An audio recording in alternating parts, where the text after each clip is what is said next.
Pessoal, boa noite. Meu nome é Vitor. Primeiramente, eu queria agradecer aqui a Francisca. Eu fui aluno do curso popular durante 3 anos, mais de 3 anos. Eu comecei em 2016 e tomei posse na Defensoria Pública do Espírito Santo em 2019, em agosto. Então, de 2016 a agosto de 2019, eu fui aluno desse curso. E esse curso foi muito importante na minha vida, porque a minha esposa sabe, todas as vezes que eu entrava em casa, que eu tinha um tempinho assim para livre, eu ia andando com a caixa de som aqui no ouvido, ouvindo as aulas do curso. Ia passear com o cachorro, ouvindo a aula do curso, salvava a aula do curso. Então, assim, foi um curso que eu tenho muito orgulho de estar aqui agora, porque foi um curso maravilhoso para mim. Assim, sempre eu disse para todo mundo que procura indicação que esse é o melhor curso, os professores realmente são demais, né? A minha primeira aula foi com o Maurício Dieter, logo. O cara é fera, fera do fera. Marcelo Semer, né? Não vou nem falar um por um aqui, porque é só fera. Então, eu estar aqui nessa posição do lado de cá, hoje, da câmera, parece assim até surreal, assim, parece até mentira, porque foi um curso realmente que me ajudou muito e agradeço muito. Eu tive a ideia de fazer esse encontro hoje, como eu conversei com a Francisca, a gente fazer uma resolução de questões, porque eu não queria que a aula fosse uma aula de doutrina, primeiro porque eu não me sinto, não me considero professor de doutrina, e eu acho que nós estamos num momento de pandemia, né? Hoje é dia 24 de agosto, que pelo que eu converso com alguns colegas, alguns amigos que estão estudando, eu sinto às vezes que é um momento difícil de estudo, né? Eu entendo, eu me ponho no lugar de vocês, sei que e eu acho que uma aula de doutrina talvez não seja o melhor momento para eu participar aqui com vocês. Então, eu entendi que a gente fazendo essas resoluções de questões, não só resolução de questões, mas também eu vou passar para vocês algumas formas de resolução de questões que eu fui aprendendo no decorrer do meu período de estudo. Eu posso dizer que essas formas de resolução de questão foram as formas que deram certo comigo. E não quer dizer que vai dar certo com todo mundo, pelo contrário, não existe técnica mágica. Mas se eu puder passar para vocês e vocês puderem aproveitar de alguma forma e isso venha a beneficiar vocês, eu vou ficar muito satisfeito. Então, eu vou dizer aqui quais foram os vários erros que eu cometi no começo do meu estudo e vou dizer quais foram as formas que deram certo comigo. E aí vocês, caso desejem, podem aplicar e vão testando. É como eu falei, a forma não é mágica, a fórmula não é mágica, mas se você pegar uma fórmula de alguém, uma indicação, testar, e esse teste funcionar, mantenha. Mantenha esse, porque não adianta ficar trocando de fórmula, entendeu? São muitas formas de estudar. Às vezes você indica alguém que fala, só vale a pena estudar para o PDF. Aí outro fala, não, só vale a pena estudar resolvendo questões.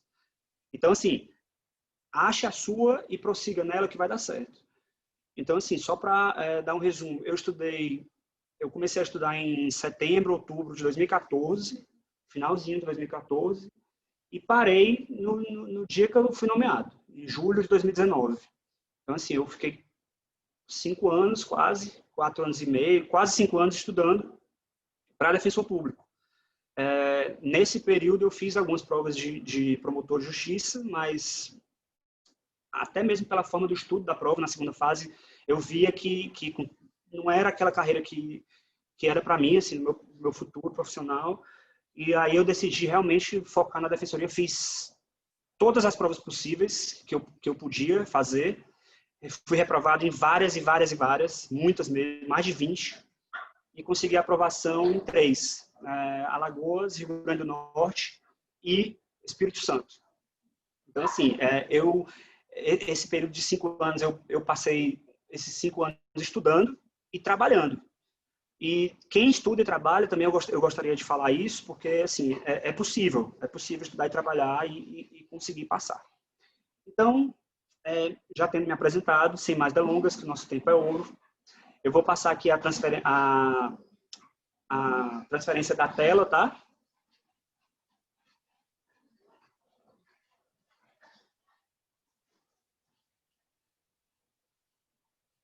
Vamos lá. Então, vamos começar aqui. Hoje é dia 24 de agosto. Quem quiser...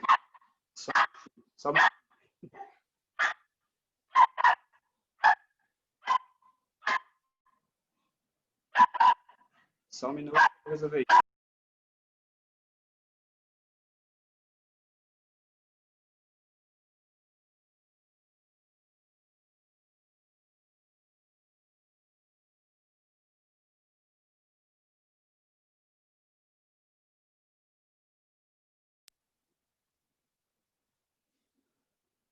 Tem 5 cachorros, aí resolveram aparecer na aula. Vamos lá. Então, eu vou transmitir a tela para a gente começar a resolver essas questões. Bom, esse triângulo aqui, eu quis passar para vocês porque eu achei muito interessante essa forma de aprendizado, resolvendo questões e ensinando aos outros, né? Principalmente ensinando a seus colegas. Então, esse triângulo aqui é uma demonstração de qual é o estudo mais eficiente. Então, essa parte de cima aqui é o estudo passivo e a parte de baixo é o estudo ativo. Então, aqui em cima, ó, 10% do que você lê, você absorve. 20% do que você escuta. 30% do que você vê. 50% do que você vê e escuta. E a partir daqui, de 50%, é que começa o estudo, o aprendizado ativo.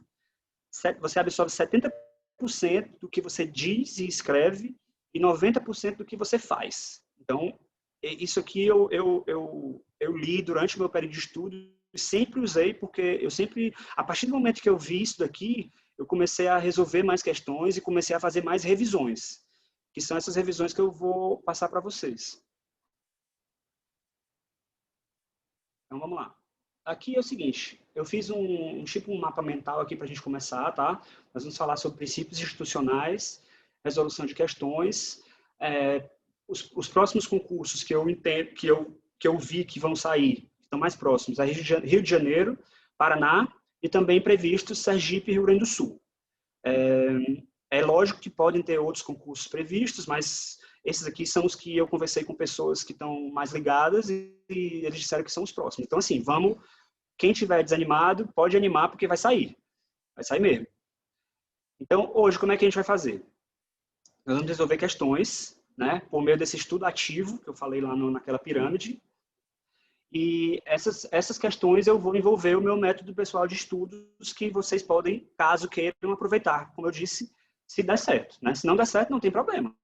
Cada um pode encontrar o seu jeito.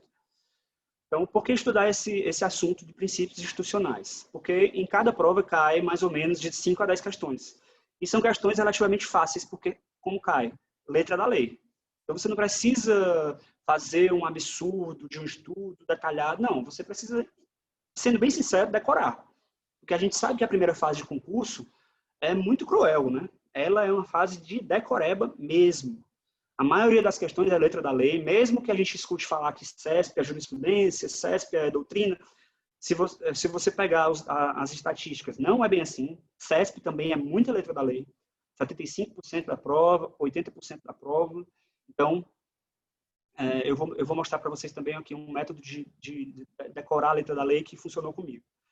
E revisão, né? A revisão, é essencial você fazer uma revisão diária e uma revisão semanal. Então, o que eu fazia, né? O que eu sugiro não, o que eu fazia?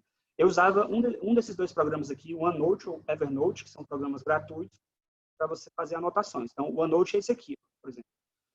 Esse aqui é o OneNote. Aqui do lado esquerdo ficam aqui, por exemplo, dicas concursos. Ficam aqui todas as notas que eu anotei aqui, ó, administrativo, ambiental, ECA, e eu ia anotando por dia. Então, por exemplo, aqui, ó, dia 18 de novembro, não lembro qual foi o ano, mas tudo isso aqui foi o que eu anotei no dia 18 de novembro. Não significa que seja tudo que eu estudei no dia, foi o que eu vi mais relevante. E não importa qual é a ordem das coisas, isso aqui é de condicional. Então, eu ia lendo uma coisa interessante e achando relevante e anotando. E aí, isso aqui eu estudei no dia 18 de novembro. Aqui embaixo, eu estudei no dia 25 de novembro, aqui no dia 9, aqui no dia 23. Então, por exemplo, eu vou subir aqui um pouco. No dia 4 de novembro, eu estudei isso aqui. Quando eu ia estudar constitucional no próximo dia, antes de eu começar a estudar no dia 11, eu relia tudo que eu estudava aqui no dia 4, porque senão eu esquecia. É fatal, você esquece mesmo. Não é brincadeira. Você estuda, lê, mas se não revisar, esquece. E no final de semana, no domingo ou no sábado, eu estudava tudo que eu tinha estudado na semana, tudo que eu tinha anotado na semana. Então, o domingo ou o sábado era revisão semanal e todo dia eu fazia uma revisão diária com relação ao estudo do dia anterior. Vade-mecum. Eu sugiro não usar o vade-mecum tradicional para a primeira fase, tá? Então, por quê? Porque o vade-mecum primeiro é caro e vive mudando, então você está sempre necessitando comprar um novo e não é atualizado, né? Porque à medida que vão surgindo as novas leis, você vai ficando desatualizado. Então, tem gente que prega aqueles papeizinhos e tal. Então, a minha sugestão é o quê? É usar isso aqui, ó. Eu tenho uma pasta chamada leis, você pode abrir no seu computador e tá aqui. Cada arquivo desse é uma lei. Então, ó, eu vou passando aqui para baixo, todas as leis, que são as leis geralmente que estão nos editais de defensoria, estão aqui. Aí eu criava um arquivo Word para cada lei, por exemplo, aqui, lei de drogas. Criava um arquivo Word para cada lei e aqui está a lei de drogas. Então, à medida que ia surgindo uma nova informação, uma nova mudança na lei, você copia e cola aqui, entendeu? É mais fácil atualizar. Então, eu sugiro estudar para a primeira fase assim. E como estudar? Sublinhando as questões à medida que você vai fazendo as questões, é muito importante você ir riscando. Quando o enunciado da questão fala em algum caso concreto, fala de João, de Maria, de Francisco, você vai anotando o nome das pessoas no papel e porque isso vai fazendo com que criem ligações na sua mente. Na hora de responder, você erra menos se você desenhar. Pelo menos comigo funciona assim. E à medida que você vai resolvendo cada questão, você vai sublinhando no vade-mecum, no meu caso, o vade-mecum no Word, né? Você vai sublinhando de roxo aqui, ó. Cada questão, cada artigo desse que está em roxo é porque já caiu em alguma prova. Então, o 27 já caiu em alguma prova, o 28 já caiu em alguma prova, o 29 também. E aí, eu vou marcando de roxo. Por que marcando de roxo? Aqui, ó, o 30 já caiu, o 31 nunca caiu, pelo menos nos meus estudos. Então, esse 31 aqui, como não caiu, eu não marquei. E eu não vou estudar ele antes da prova. Eu só vou estudar antes da prova os de roxo, porque se repetem muito, muito mesmo. Então, à medida que você vai resolvendo as questões, você vai marcando no seu vade-mecum, pode ser no físico, pode ser no Word, e antes da prova, uma semana antes, 10 dias antes, você lê todos os que estão em roxo, de todas as leis, porque elas vão cair com certeza absoluta na prova. Sempre se repetem. Então, os meus instrumentos de estudo que eu queria sugerir são uma planilha chamada Planilha Como Estudar. O que é essa planilha Como Estudar? Essa planilha, em todas as provas que eu ia fazer, então, por exemplo, eu vou dar o exemplo aqui da prova de São Paulo 2019, tá? Aqui, ó. Eu anotava aqui segunda, terça, quarta até domingo, e antes de começar a estudar o edital, eu colocava nessa planilha todos os dias o que eu ia estudar cada dia. Então, por exemplo, na terça eu ia estudar constitucional, administrativo, tributário e penal. Na quarta, processo penal, civil, empresarial e processo civil. Isso eu já deixava pré-organizado antes de começar a estudar, porque para mim, eu sou um cara que preciso de uma pressão para estudar, entendeu? Então, para mim, isso aqui me pressionava. Eu tinha que estudar 3 matérias por dia, porque já estava anotado aqui, se eu não anotasse, eu ia me sentir mal e tal. Então, isso aqui para mim funcionava como se fosse uma pressão para estudo. E essa planilha aqui que me guiava. Eu sentava na cadeira todos os dias já sabendo o que eu ia estudar. E eu só saía quando eu terminasse esses 3 assuntos do dia. No final de semana, podia ser mais de 3, mas na semana eram só 3, por conta do pouco tempo, né? Então, o OneNote, que eu já falei, né, que eu sugeri, que é esse aplicativo aqui da Microsoft, para você fazer resumos. Tudo isso, pessoal, eu vou passar para vocês, tá? Quem quiser, me manda um e-mail. Eu até coloquei o e-mail aqui. e coloquei o Twitter também. Quem quiser me manda um e-mail, eu vou passar para vocês esses arquivos todos aí. Tem muito revisão. Nem sempre é bom você ver a revisão dos outros, né? Porque talvez você não entenda muitas coisas. Mas, de qualquer maneira, fica como um modelo, fica como um padrão para você usar as suas. Então, continuando aqui. Anotações, mais revisão diária e semanal, como eu falei. Jurisprudência também. Eu tenho uma pastinha chamada jurisprudência, que nessa pasta jurisprudência, informativos, quer dizer, nessa pasta de informativos, eu tenho uma pasta por ano aqui, e nessa pasta eu vou separando por STF e STJ. Vamos ver aqui, 2019.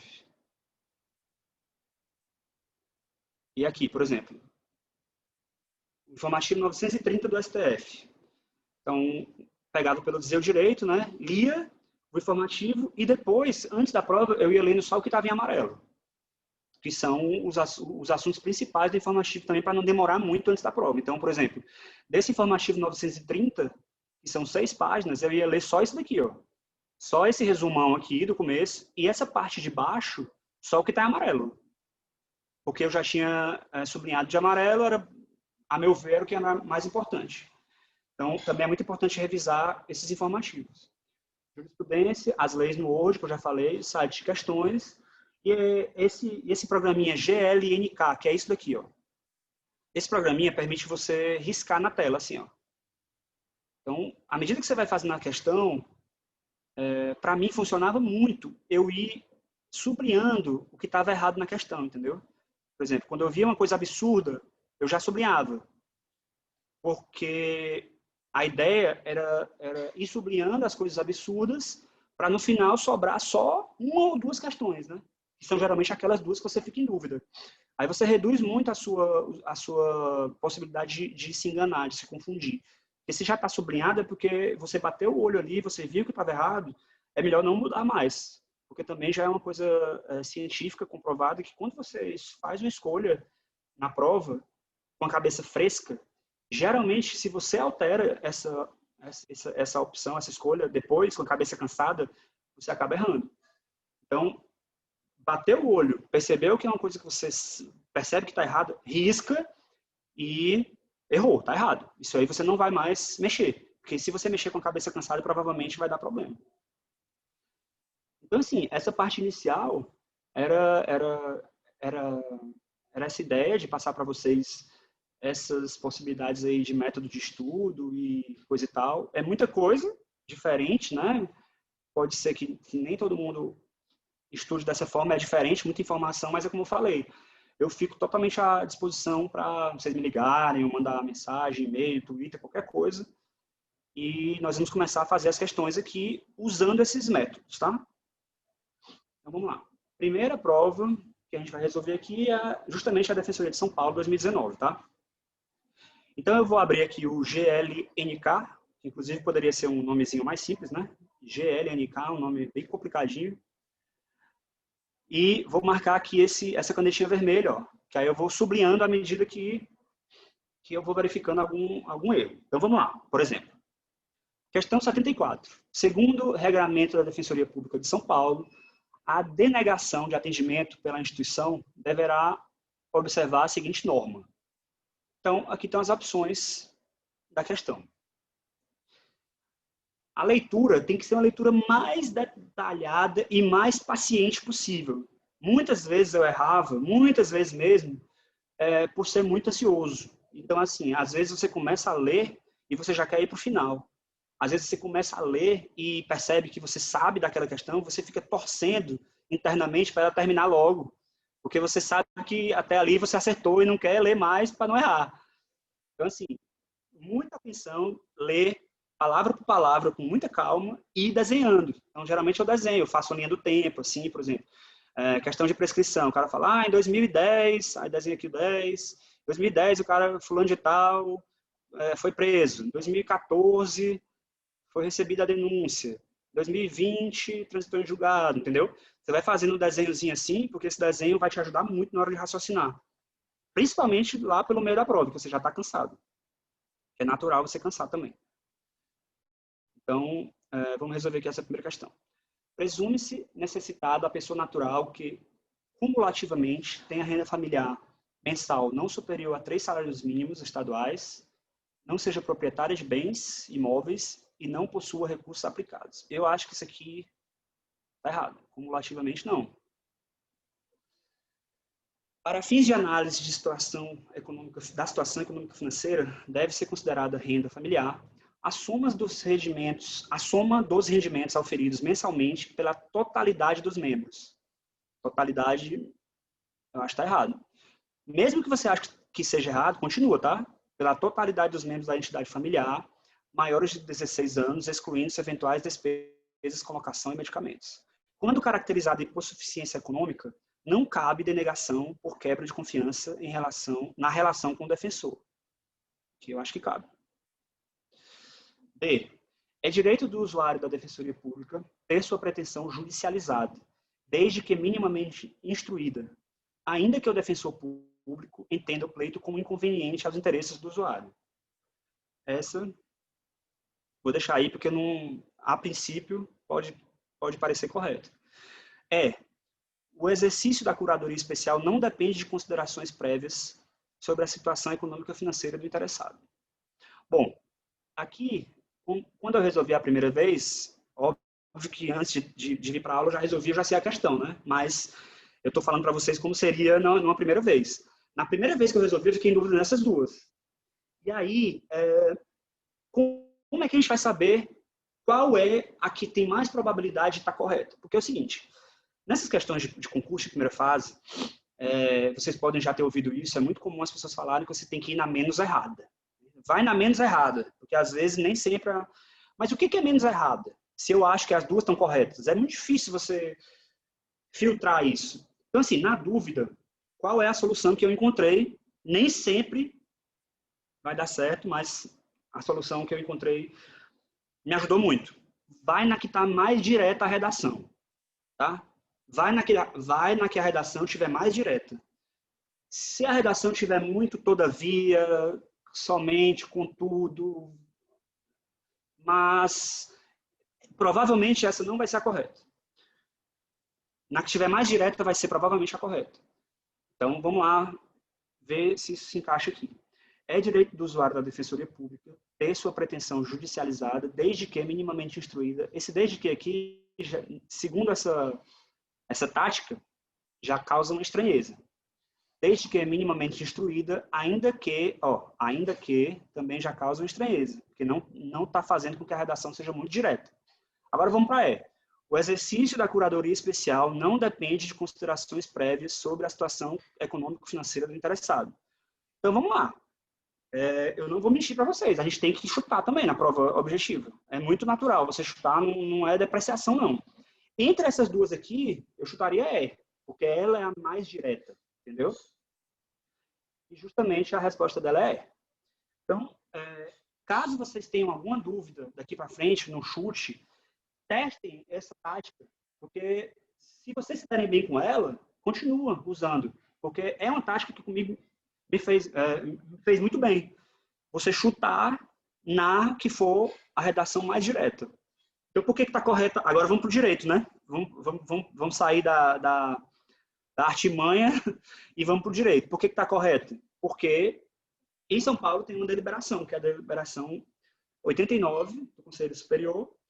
O exercício da curadoria especial processual não depende de considerações prévias sobre a situação econômico-financeira do interessado.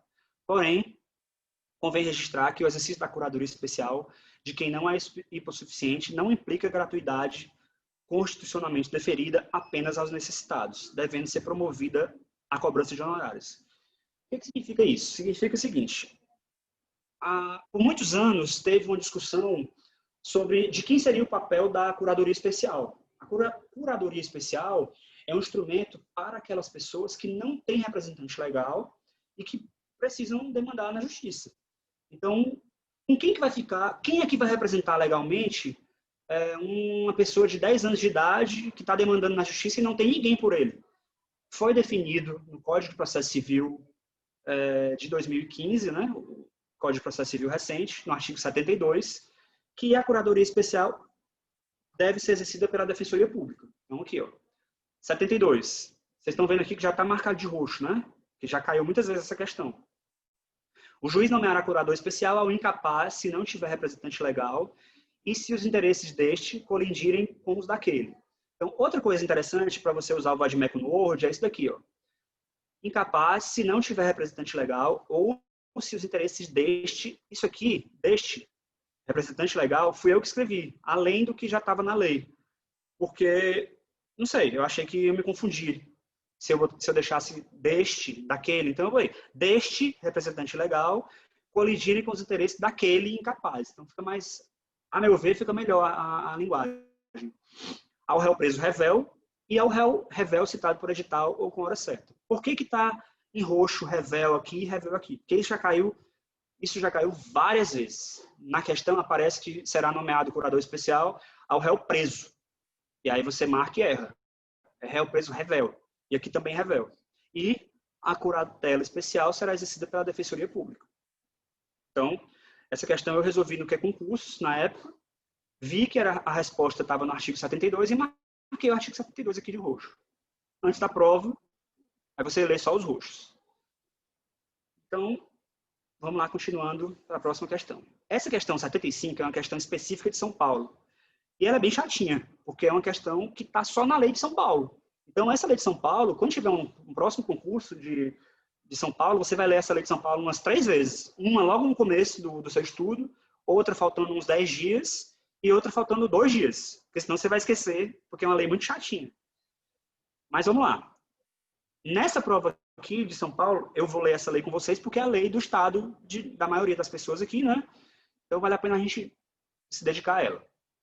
São membros natos do Conselho Superior o defensor público geral, o primeiro subdefensor, o segundo subdefensor, o corregedor-geral e o coordenador-geral da administração.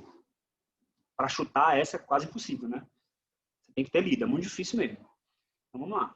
B. O defensor público corregedor-geral, será nomeado pelo governador. Aqui já está uma coisa estranha. Governador não, né, gente? Porque a defensoria tem autonomia, né? Então, isso aqui provavelmente está errado. Será nomeado pelo governador do estado para mandato de 2 anos, permitindo uma recondução dentre os integrantes da lista sexta. C. O defensor público geral será nomeado pelo governador, aqui também tem governador, dentre os integrantes do último nível de carreira, indicados em lista tríplice, maiores de 35 anos, e que estejam em efetivo exercício. D. O ouvidor-geral, nomeado para mandato de 2 anos, será membro do Conselho Superior, sem direito a voto. E o terceiro subdefensor público-geral do Estado. Ao terceiro subdefensor público-geral do Estado, compete administrar, coordenar e orientar a atuação das defensorias públicas situadas na região metropolitana. Então, eu acho que terceiro não é na região metropolitana, o terceiro está mais para ser no interior. Isso aqui foi o que eu lembrei da época. O primeiro é na região metropolitana. Então, primeiro, segundo, terceiro, aqui é capital, né? E aqui interior. Tem mais lógica, se for assim, né? Então, vamos lá. Entre a D e a A, qual é a que está mais direta? Bom, aqui eu acho que não vai dar para aplicar a técnica, não, porque as duas estão bem diretas. Eu só vou na D porque eu lembro que isso aqui eu estudei em algum lugar e o ouvidor realmente será membro do Conselho Superior sem direito a voto. Então é a D mesmo. Então, A está errado por quê? Agora eu vou abrir a lei. Essa lei de São Paulo, outra coisa que eu queria deixar para vocês, caso vocês queiram, é o seguinte. Eu estudei essa lei inteira e fiz umas anotações nela sobre os artigos que mais caem. Então, quando tiver um novo concurso para a Defensoria de São Paulo, vocês já, se quiserem, já podem estudar com esse arquivo meu aqui, ó, que é o arquivo da Lei Complementar 988. Então, aqui eu já fiz eu gosto de fazer abreviações para ficar mais rápida a leitura. Então, aqui onde tinha Lei Complementar, eu já mudei para LC, onde tinha Defensoria Pública do Estado, já mudei para DPE, e assim vai. Então, essa questão aqui, a resposta do item A sobre os membros natos do Conselho Superior está no artigo 26. Então, vamos lá no artigo 26. Aí, Conselho Superior com SUP. 26. Conselho Superior com SUP. Então, o Conselho Superior da DPE será integrado pelos seguintes membros. DPG, olha só, segundo sub, terceiro sub. Olha a pegadinha aqui, não tem primeiro. Então, assim, é uma pegadinha bem boa essa, né? Porque como é que você vai saber que não tem primeiro no Conselho Superior? Realmente não tem jeito, aí é decoreba. Então, vamos passar para a segunda questão. Está errada a B por quê? Artigo 33. Bom, essa lei aqui, esse inciso, esse enunciado B, a gente vai saber responder com uma decisão judicial.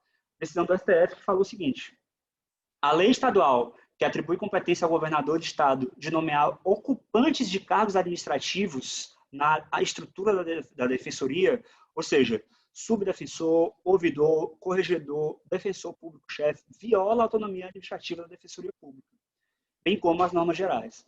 Então, essa lei aqui vai servir para várias, essa decisão vai servir para várias questões, porque em todas as provas cai uma questão dessa, dizendo que a competência para nomear o corregedor é do governador, o ouvidor é do governador, e o STF já proibiu por conta da autonomia. Lembrando, né, pessoal, que a autonomia tem relação com a relação da defensoria com entes externos. E a independência funcional tem relação entre o defensor público e a própria defensoria. A autonomia externamente, ou seja, um exemplo de autonomia. Não pode o juiz nomear defensor público. Na prática, a gente vê muito isso. Nomeia, cita o réu para apresentar a resposta à acusação. Caso ele fique silente, nomeia o defensor público. Não. Aí cabe ao defensor público, na resposta à acusação, já abrir um tópico e falar: olha só, doutor juiz, não se nomeia defensor público. Por isso.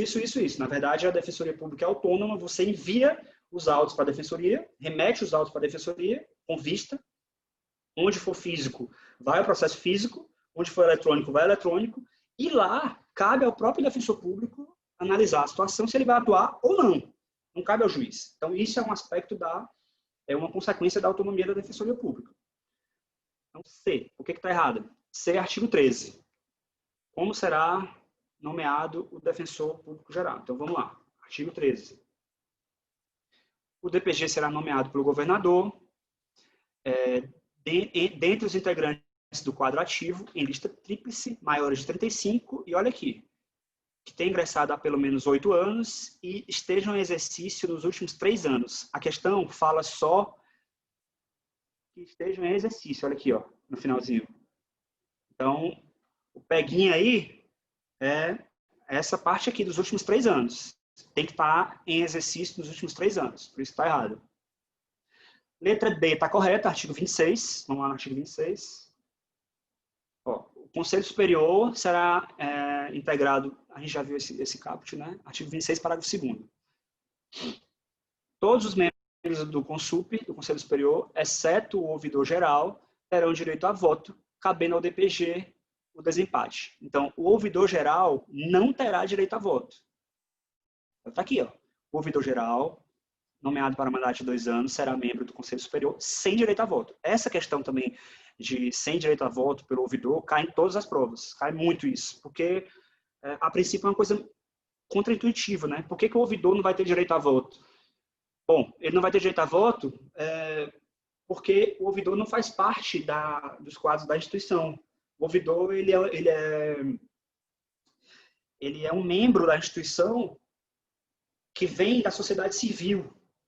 É muito importante o ouvidor na defensoria pública, mas nesse caso ele não vai ter direito a voto porque ele já é a própria voz da sociedade. Então, assim, a gente pode criar esses paralelos para, na hora da prova, lembrar: olha só, o ouvidor não tem direito a voto porque ele já é a própria voz da sociedade. Então, realmente não teria sentido ele ter voto e ser voz ao mesmo tempo. E aí você não precisa decorar, você lembra disso na hora da prova e acerta a questão. Então, letra E está errado por quê? Porque, conforme artigo 25, vamos lá no artigo 25. Opa, estou descendo muito. 25. Compete exclusivamente ao terceiro sub-DPG administrar, coordenar e orientar a atuação das defensorias regionais situadas no interior do Estado. Então, é isso mesmo.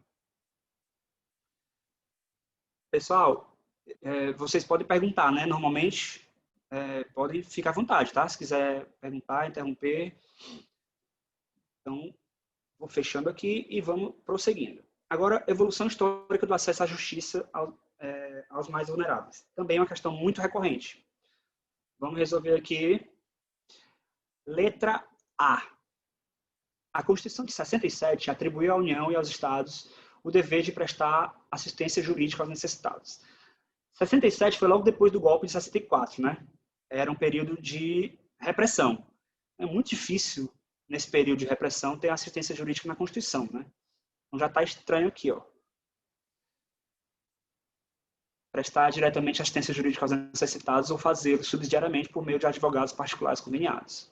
O artigo 98 das disposições constitucionais transitórias da Constituição, acrescentado pela emenda constitucional 80, prevê que no prazo de 10 anos, a União, os Estados e o Distrito Federal deverão contar com os defensores públicos nas comarcas com maiores índices de exclusão e adensamento populacional.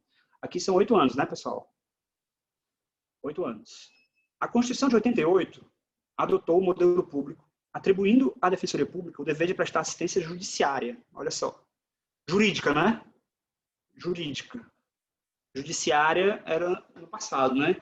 A Constituição mudou e agora é jurídica. Artigo 134. Artigo 5º já dizia isso, que era jurídica, assistência jurídica.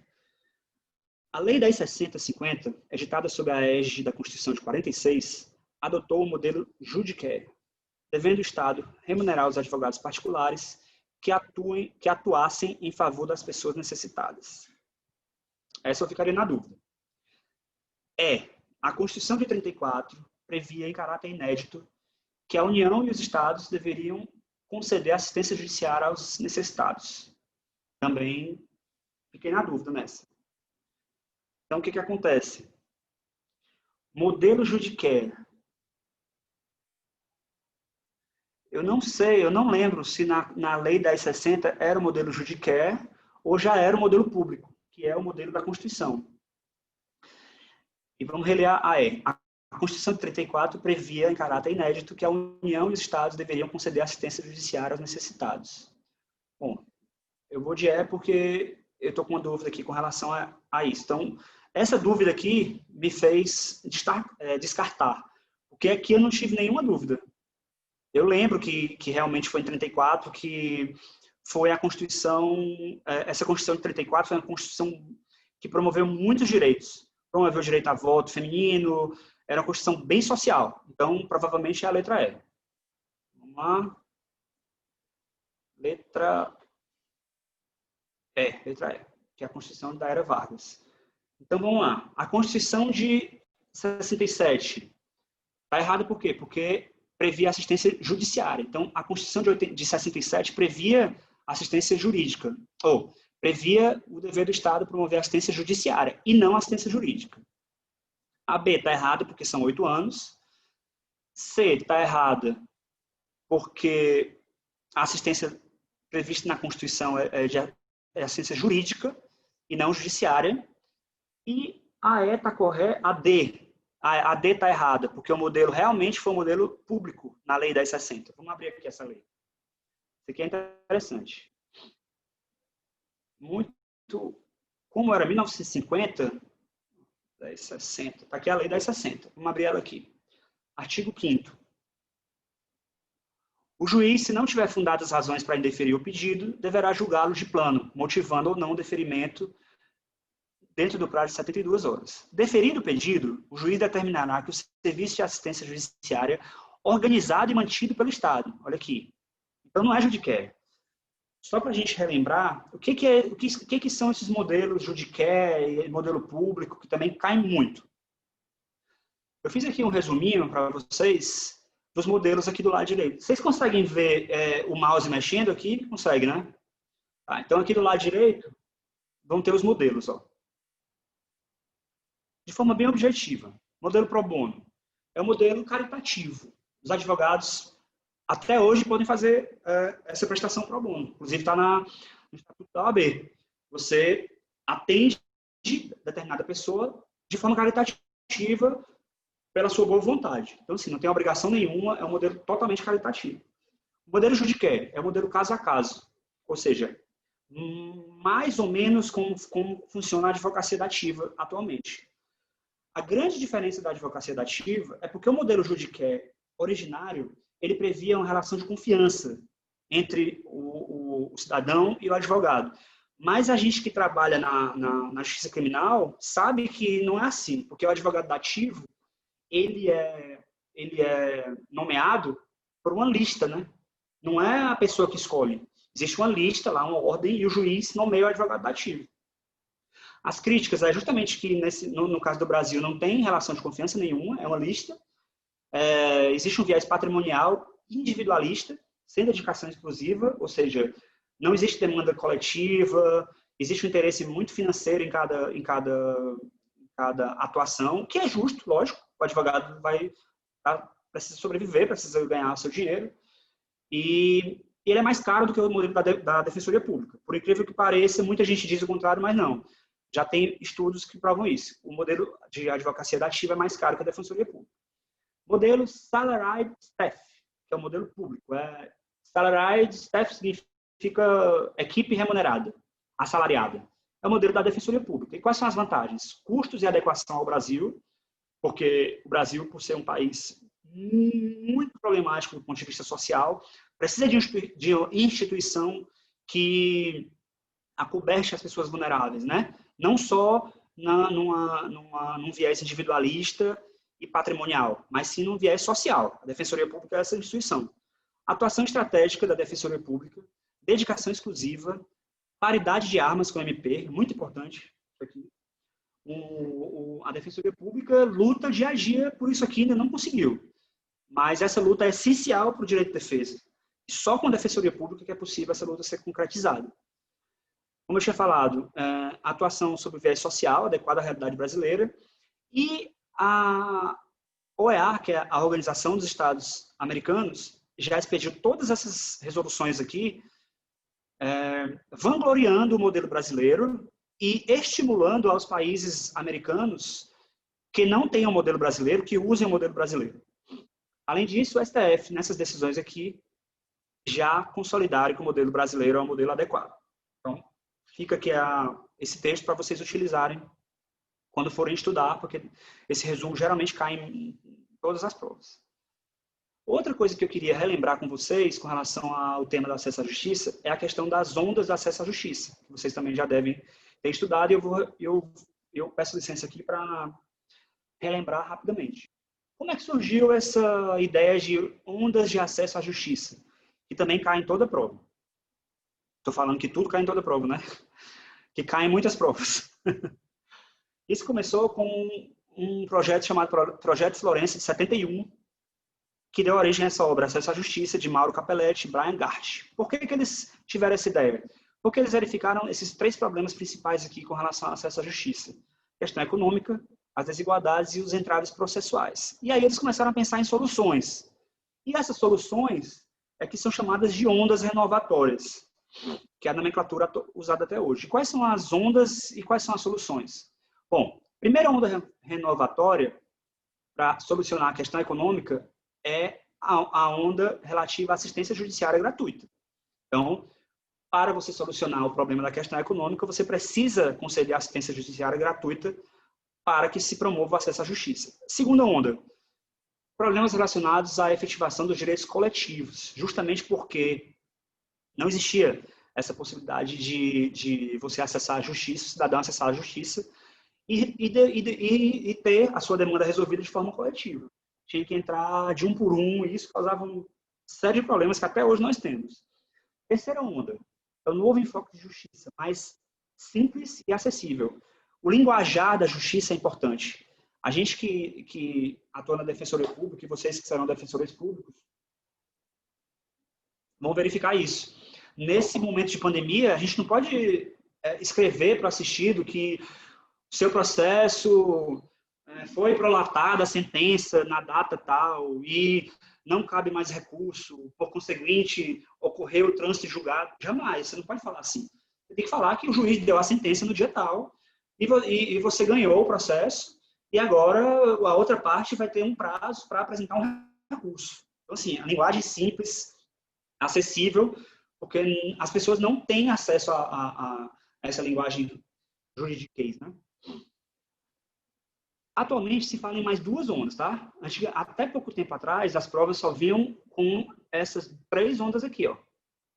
Agora se fala em mais 2 ondas. Quarta onda, que se refere ao valor justiça, que geralmente nas provas caem referindo-se a esse cidadão aqui, ó, Kim Economides. Foi com ele que se criou essa ideia de quarta onda. E a quinta onda, que foi com essa pessoa chamada Eliane Botelho Junqueira, que fala a respeito da globalização. A quinta onda é a globalização. Então, assim, globalização e direitos humanos. Hoje em dia se fala também nesse projeto aqui, Global Access to Justice Project, que é uma complementação ao projeto Florença. Também tem caído.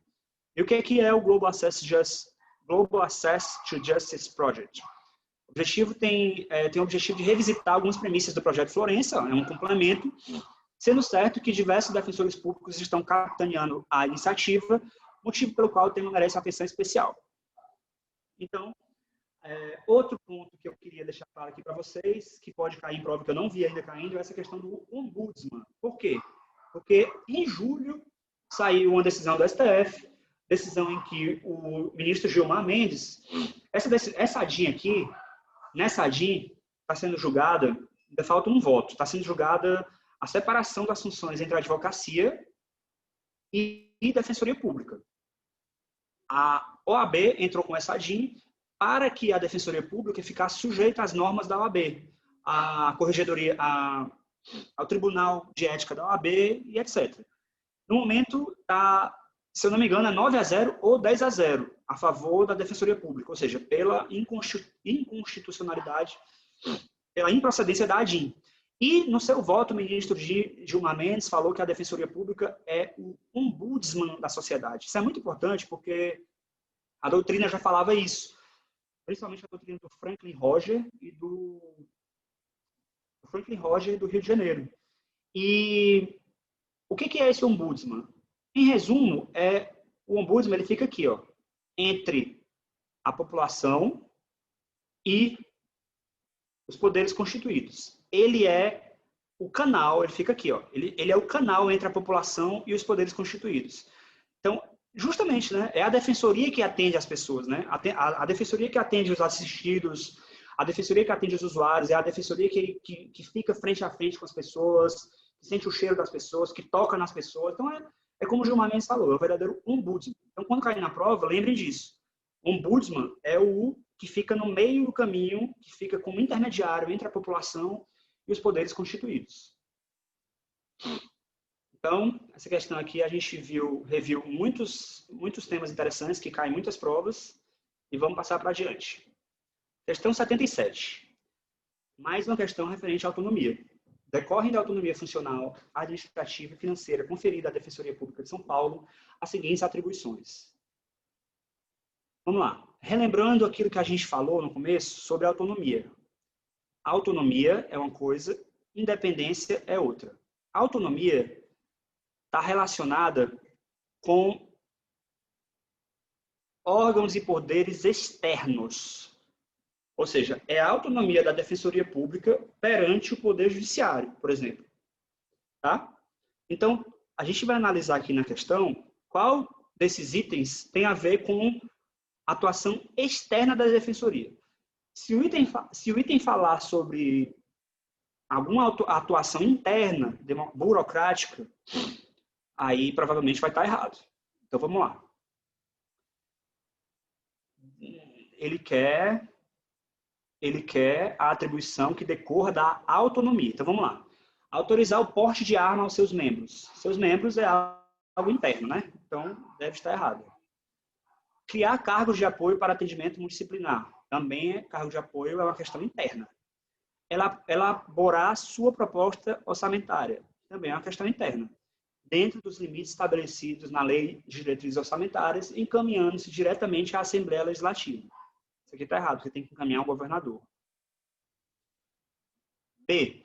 Dar provimento a todos os cargos e membros e servidores. Bom, dar provimento é uma questão interna, exceto o de provimento inicial, que é de competência do governador do Estado. gente viu também que isso aqui é errado, né?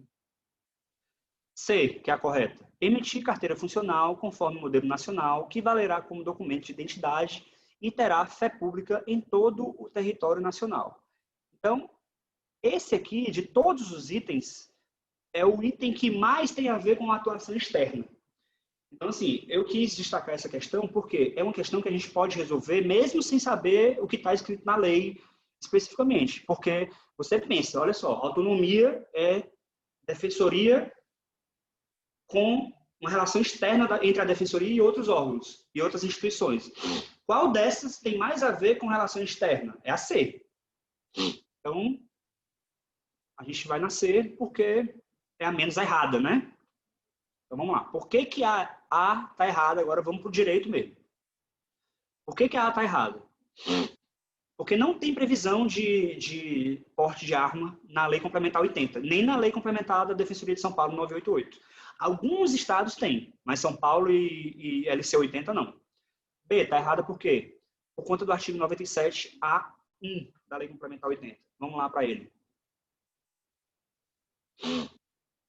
Outra vantagem, pessoal, desse Vademecum Word é o seguinte, você pode ir direto para o artigo, né? Ó, Ctrl L 97. Vai direto, não precisa ficar perdendo tempo procurando artigo, procurando a lei. Então, só para retomar aqui, é o artigo 97A1. 97A1. A DPE é assegurada autonomia funcional, administrativa e iniciativa para a elaboração de sua proposta orçamentária dentro dos limites da LDO, cabendo-lhe abrir o concurso público e prover os cargos de suas carreiras. Aqui na questão está dizendo que cabe o provimento inicial ao governador. Não é. É a própria defensoria. C, está correta porque artigo 4º, parágrafo 9º da Lei 80. Então, vamos lá para o artigo 4º. Aqui. O exercício do cargo de defensor público é comprovado mediante a apresentação de carteira funcional expedida pela respectiva defensoria, conforme o modelo previsto na lei complementar, nesta lei complementar, a qual valerá como documento de identidade e terá fé pública em todo o território nacional. Lembre, pessoal, que se está em roxo é porque já caiu. Nos meus estudos, né? Claro. Se está em roxo é porque já caiu. Então, isso aqui, tudo que está em roxo já caiu em alguma questão de prova que eu resolvi pelo que concursos ou por outro site desses de concurso. Everton, tudo bem aí? Como você está na visão, você vai ser meu guia, tá? Se estiver tudo bem, se estiver querendo alguma dúvida. Eu não estou conseguindo ver mais as outras pessoas, mas você será o líder da sala. Tá tranquilo. Então, vamos lá. Beleza. Não, letra D. Por que está errado? 97B. Por aquilo que eu falei. A proposta vai ser encaminhada para o governador. A DPE elaborará sua proposta, atendendo aos seus princípios, diretrizes, limites definidos na LDO, encaminhando-se ao chefe do Poder Executivo para consolidação e encaminhamento ao Poder Legislativo. Então, lembra assim, ó, no seu estado, você acha que quem é o mais importante? É o governador ou o legislativo? O governador, né? Porque ele é que é o principal cargo do executivo e tal. Então, você lembra disso. Primeiro você manda para o mais importante, ele consolida, inclusive ele vai consolidar o do MP também, é a mesma coisa. O MP manda para o governador, ele consolidar é agrupar, e aí ele manda para o legislativo. Então, o erro da questão está esse. E, por fim, criar cargos de apoio. São funções institucionais da Defensoria Pública. Prestar atendimento interdisciplinar por meio de órgãos ou servidores, suas carreiras de apoio para o exercício de suas atribuições. Bom, está previsto aqui criar cargo de apoio. Esse atendimento multidisciplinar em São Paulo até tem, né? Que é o CAM, né? Centro de Atendimento Multidisciplinar. Mas é claro que é uma questão interna, então não seria a resposta, porque a resposta está falando de autonomia. Então vamos lembrar, mais uma vez aqui, que a atenção ao enunciado é o principal. Às vezes o enunciado fala, conforme a jurisprudência, então esquece a lei. O enunciado fala, conforme a Constituição, esquece a lei, a Constituição. Então assim, você tem que se apegar ao enunciado. Por quê? Porque o examinador da prova, ele faz de tudo para que não haja recursos. Porque um recurso para ele é um saco. Recurso para ele enche o saco dele, é problemático, ele tem que dar trabalho. Então ele faz de uma forma que ele tem o mínimo de recurso possível. Então para isso ele amarra, sabe? Se ele pede a Constituição, vai ser a Constituição. Se ele pede a lei, vai ser a lei. Porque depois ele evita com isso que você chegue lá dizendo, olha só, o enunciado está pedindo a Constituição, mas a resposta era na jurisprudência. Aí acaba com ele. Então, essa atenção enunciada é primordial. Então, vamos lá, pessoal. Continuando aqui a questão 78, está quase terminando a prova da Defensoria de São Paulo, tá? Está quase terminando. Considerando as normas aplicáveis à carreira de defensor público no Estado de São Paulo, a remoção. Então, mais uma questãozinha para vocês verem como a prova de São Paulo cai coisas do Estado, né? Mais uma questãozinha da Lei Complementar 988. A remoção, só fazendo um conceito aqui, é como o nome diz, é você retirar um defensor de uma comarca, de uma cidade e mandar para outra. Obviamente, isso é uma hipótese excepcional, né? Por exemplo, tem um caso de um colega meu, defensor público no Ceará, que chegou na comarca lá do interior, chegou já chegando, né? Foi na delegacia, visitou os presídios e tal, chegou na delegacia, visitou, começou a perceber muita marca de sangue na prisão, na parede da prisão. Quando ele chegou perto, ele viu que tinha até marca de pedaço de carne humana, de tortura, que era passada na faca mesmo no pessoal. Então, assim, uma coisa medieval, né? Absurda. E aí ele começou a investigar isso, a emitir recomendações e tal, reuniões, e o pessoal não gostou, não. Começou a ameaçá-lo de morte, aí ele foi removido. Mas, assim, não estou falando isso para amedrontar ninguém, não, tá? É só para dar um exemplo, assim, para relembrar que a remoção é possível, né, em alguns casos excepcionais. Não tão excepcionais como esse, mas esse foi um caso real. Então, vamos lá. Como é que funciona essa remoção? Considerando as normas aplicáveis à carreira de defensor do Estado de São Paulo, a remoção voluntária a pedido independe de decisão do Conselho Superior. Gente, vamos lembrar o Conselho Superior em palavras bem simples. O que é o Conselho Superior? O Conselho Superior, mal comparando, é como se fosse uma empresa pública, uma Petrobras da vida, que tem o seu conselho de administração. O que o conselho de administração faz? É o coração da empresa. É ele que resolve a maioria das coisas. O presidente da empresa, mal comparando com o DPG, ele resolve alguns assuntos delicados, mas aqueles assuntos do dia a dia, aqueles assuntos da organização, não é do DPG que resolve. O DPG tem um monte de coisa institucional para resolver. Então, quem resolve é o conselho, até porque o conselho é formado por mais gente. Então, lembre-se disso. Quando vocês forem resolver alguma questão de conselho superior, quando for algo referente ao andamento da defensoria pública, as funções internas, coisas internas, assim, de resolver do dia a dia, provavelmente vai ser o conselho. Então, remoção voluntária, independe da decisão do conselho, provavelmente não. Então, vou marcar aqui como errado. A remoção compulsória não é cabível, porque ao defensor público são asseguradas independência funcional e inamovibilidade do cargo. Ela é cabível sim, tá? São dois princípios que se batem, mas existe a ponderação, né? Então, existe a remoção versus a inamovibilidade. A remoção compulsória constitui sanção disciplinar a ser aplicada pelo corregedor-geral quando a falta praticada, pela sua gravidade e repercussão, tornar incompatível a permanência do faltoso no órgão de atuação de sua lotação. Sanção disciplinar a ser aplicada pelo corregedor-geral. Eu não sei se é o corregedor-geral que aplica a sanção ou se é o DPG. Porque nessa questão de definir, o Conselho Superior, ele organiza a defensoria, mas para definir, eu acho que é o DPG que define. Vamos deixar sublinhado, né? E vamos ver aqui na frente. B de dado. Por permuta, remoção por permuta dependerá de requerimento dos interessados, mediante prévia e ampla divulgação dos pedidos, com aprovação pelo Conselho Superior, sendo vedada a permuta quando um dos interessados não estiver em efetivo exercício. Eu achei essa bem direta. Vamos ver se vai ser ela mesmo. Remoção qualificada consiste na elevação do cargo de defensor público de uma classe para outra, imediatamente superior.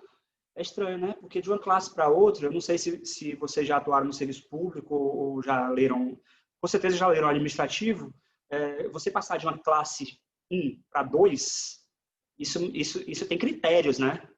Isso tem critério, não é remoção. Não é remoção, não é uma coisa arbitrária, assim, não é uma coisa unilateral, ou tem critérios de promoção e tal e tal. Então, essa aqui, eu vou ser sincero, eu não lembro qual era, mas eu acho que é D. Eu acho que é D. É a menos errada aqui. O que você acha, Everton? E Brena?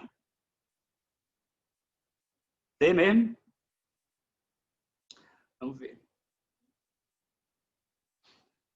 D de dado, correta. Acertamos. Ufa! Tá errada por quê? Artigo 107 da lei, a remoção será voluntária ou compulsória e dependerá de decisão favorável do Conselho. Então, é o Conselho mesmo. A B está errada por quê? Porque os membros da Defensoria do Estado são passíveis das seguintes sanções. Remoção compulsória, quando a falta praticada, pela sua gravidade e repercussão, tornar incompatível a permanência do faltoso no órgão de atuação. Então, o cara fez uma falta tão grave que é impraticável ele permanecer lá. E não existe hierarquia, né? Hierarquia da independência funcional sobre a remoção. Não. A independência funcional, também outra coisa que eu queria relembrar, é que a independência funcional tem muito a ver com a questão de independência intelectual do defensor público, certo? Como ele vai peticionar, o que ele vai pedir, qual a tese que ele vai usar. Já com relação a questões internas, subordinação a normas internas, não tem essa independência funcional. O defensor público não pode dizer simplesmente, olha só, tem uma norma da corregedoria que manda todo defensor público, toda defensora pública enviar o relatório todo dia 30. Aí o defensor público fala, olha, eu não vou enviar relatório não, porque a minha independência funcional me permite. Claro que não. A sua independência funcional não é para questões internas, é para questões intelectuais, de petição, né? Então, a remoção pode ser sim, pode ser feita assim. Letra C, por que está errada? Por causa do artigo 19. Então, são atribuições do DPG, olha só. Aplicar as penalidades previstas nessa lei, tá vendo? Então, o DPG, geralmente, ele aplica. É a canetada, né? Ele dá o carimbo, ele dá a canetada. Então, vamos lembrar assim também que o DPG é o chefão, né? Ele é o cara que dá a resposta, a definição final. Letra D, está correta. Artigo 110. A remoção por permuta dependerá de requerimento dos interessados, devendo o Conselho Superior apreciar o pedido, levando em conta a conveniência do serviço e os requisitos exigidos para a efetivação da nova classificação. Então, certinho. Letra E, está errada essa remoção qualificada. Fica vedada a permuta quando um dos interessados não estiver... não, desculpa, estou lendo a letra D ainda. Vamos para a letra E aqui. Está errada por causa do artigo 111. A remoção qualificada destina-se à escolha dos defensores públicos que integrarão os núcleos especializados. Ou seja, a remoção qualificada não é uma sanção. Você vai ser removido, o defensor, por exemplo, foi o que aconteceu, que a gente estava conversando, né, Everton, no começo da aula. Eu saí da vara do júri e eu fui para o núcleo de atendimento. É exatamente isso. Eu saí da vara e fui para o núcleo. Eu deixei de atuar no mesmo eu não saí da vara e fui para outra vara, que aí não seria remoção. Eu saí da vara e fui para o núcleo, que é um órgão diferente do órgão de execução da vara, entendeu? Então não é uma sanção, é uma remoção qualificada justamente por isso. Deu para entender? Beleza. Então, mais uma questão sobre Lei 9888. Vamos agora passar para 79. No âmbito internacional, a previsão expressa de que toda pessoa acusada tem o direito irrenunciável de ser assistida por um defensor proporcionado pelo Estado está contida. Aí aqui, Pacto de São José, Declaração do Direito do Homem, Declaração Universal, Convenção de Havana, Declaração de Virgínia. Essa é uma questão que não dá para usar nenhuma tática. Essa não dá. O que eu faria na prova? Eu tiraria o que eu nunca ouvi falar. Eu tiraria aqui, ó. Havana. Eu estou falando para vocês o que eu uso baseado na minha experiência, tá? Mas não é científico, não. Eu tiraria o que eu nunca ouvi falar. Eu acho mais difícil cair coisas estranhas, sabe? Geralmente cai coisas mais comuns. Então tá aqui, essas duas eu tiraria. E aí ficaria entre essas. Por que eu marcaria o Pacto de São José? Bom, porque existe um artigo do Pacto de São José, que é o artigo 8º, que esse artigo 8º é bem famoso nas provas. E é justamente ele que responde a esse item. É o artigo 8º, 2A. Toda pessoa acusada de um delito tem direito a que se presuma sua inocência, enquanto não for legalmente comprovada a sua culpa. Durante o processo, toda pessoa tem direito em plena igualdade às seguintes garantias. Aí tem lá uma série de garantias.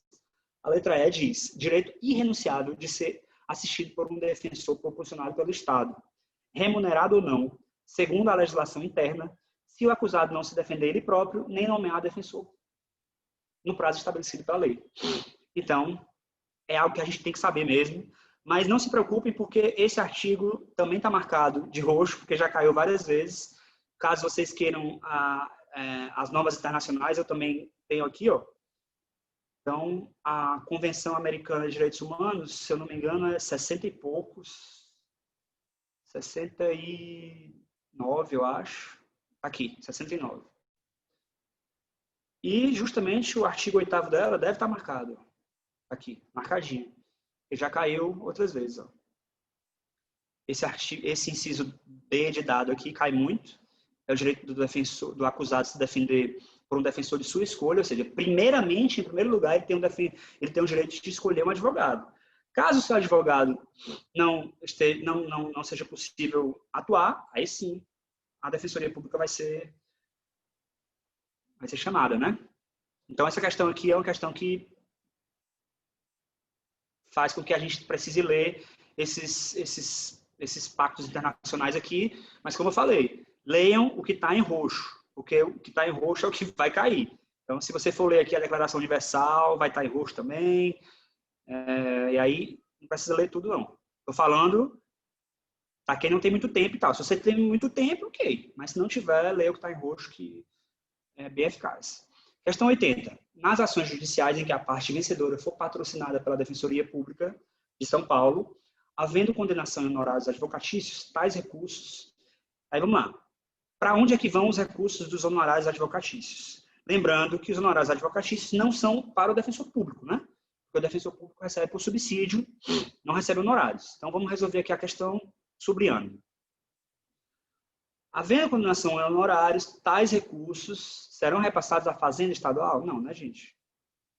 Integrarão os vencimentos? Não. Deverão constituir receita de fundo específico da Escola da Defensoria em percentual a ser definido? Pode ser.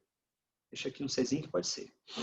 Não serão devidos em vista da parte vencedora ser beneficiária da gratuidade da justiça? Não. Serão devidos, sim. Deverão constituir receita de fundo específico para incremento do parque tecnológico da instituição.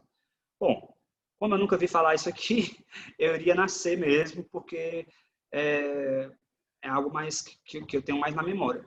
Então, é isso mesmo. Letra C. A receita do fundo de despesas da escola da Defensoria será constituída por porcentagem dos honorários de sucumbência pagos em favor da Defensoria Pública do Estado.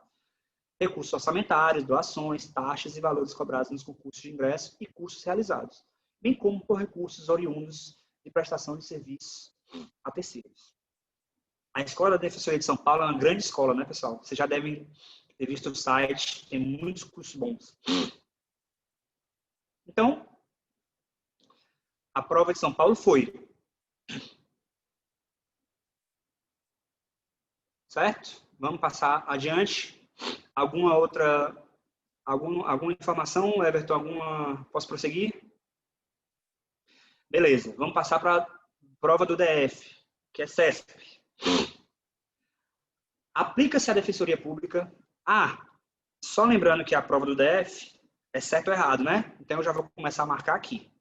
Isso aqui já é o anunciado, já é o item. Aplica-se à Defensoria Pública a regra constitucional que prevê remuneração por meio de subsídio. Acabamos de falar, né?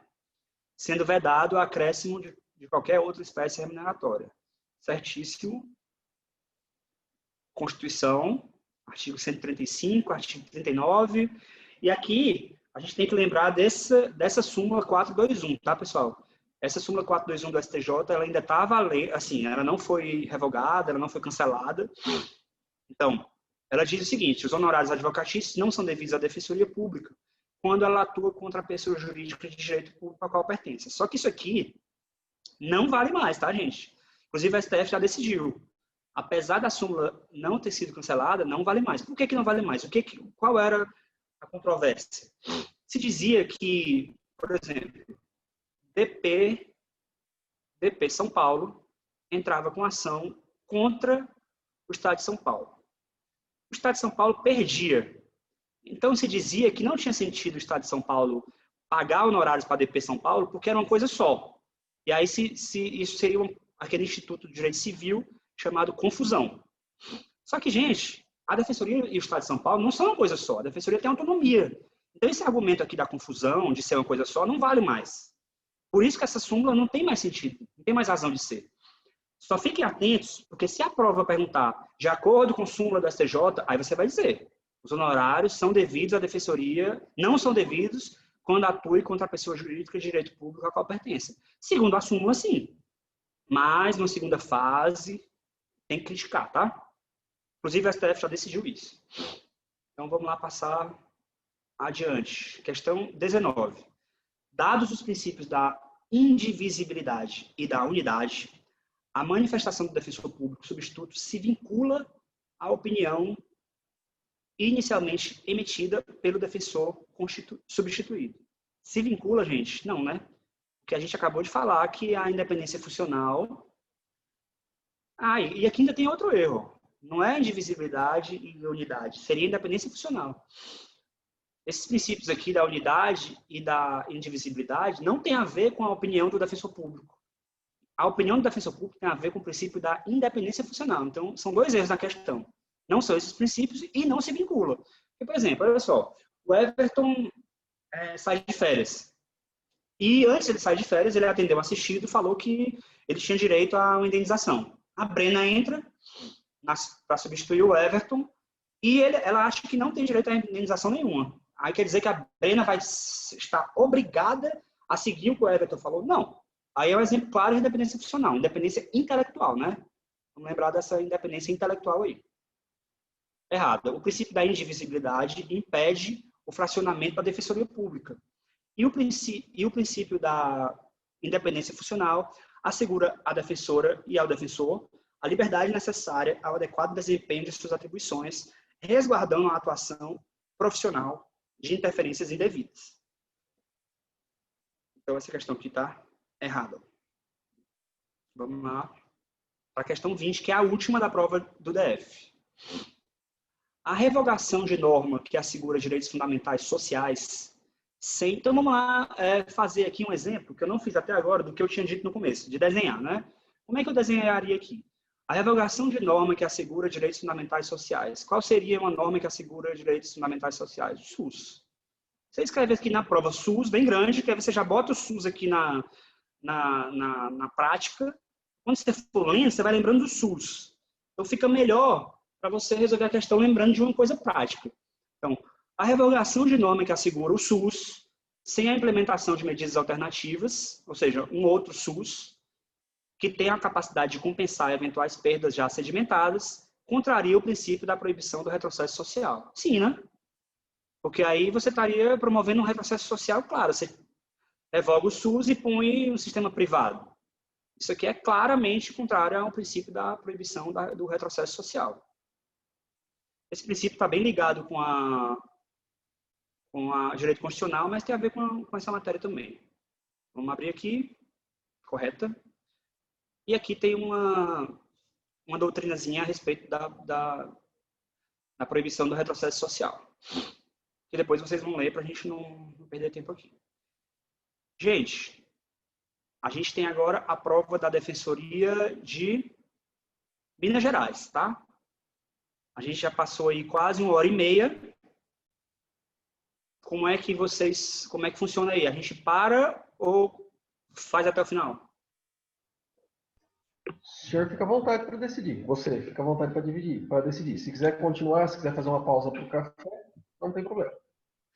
Então vamos continuar, né? Eu acho que não está tão cansativo ainda não. Daqui a pouco eu paro. Se não der para terminar tudo, porque são muitas questões aqui, a gente continua outro dia, mas vamos torcer que dê. Analise as informações a seguir, as afirmativas a seguir. Então, como essa questão aqui é ABCD, eu já vou começar a riscar desde o começo, tá? Então, vamos lá. O artigo 134 da Constituição, parágrafo 1º, consagra o princípio do defensor público natural, ao estabelecer que a defensoria pública deve ser organizada em cargos de carreira providos na classe inicial, mediante concurso de provas e títulos. Eu acho que essa está correta.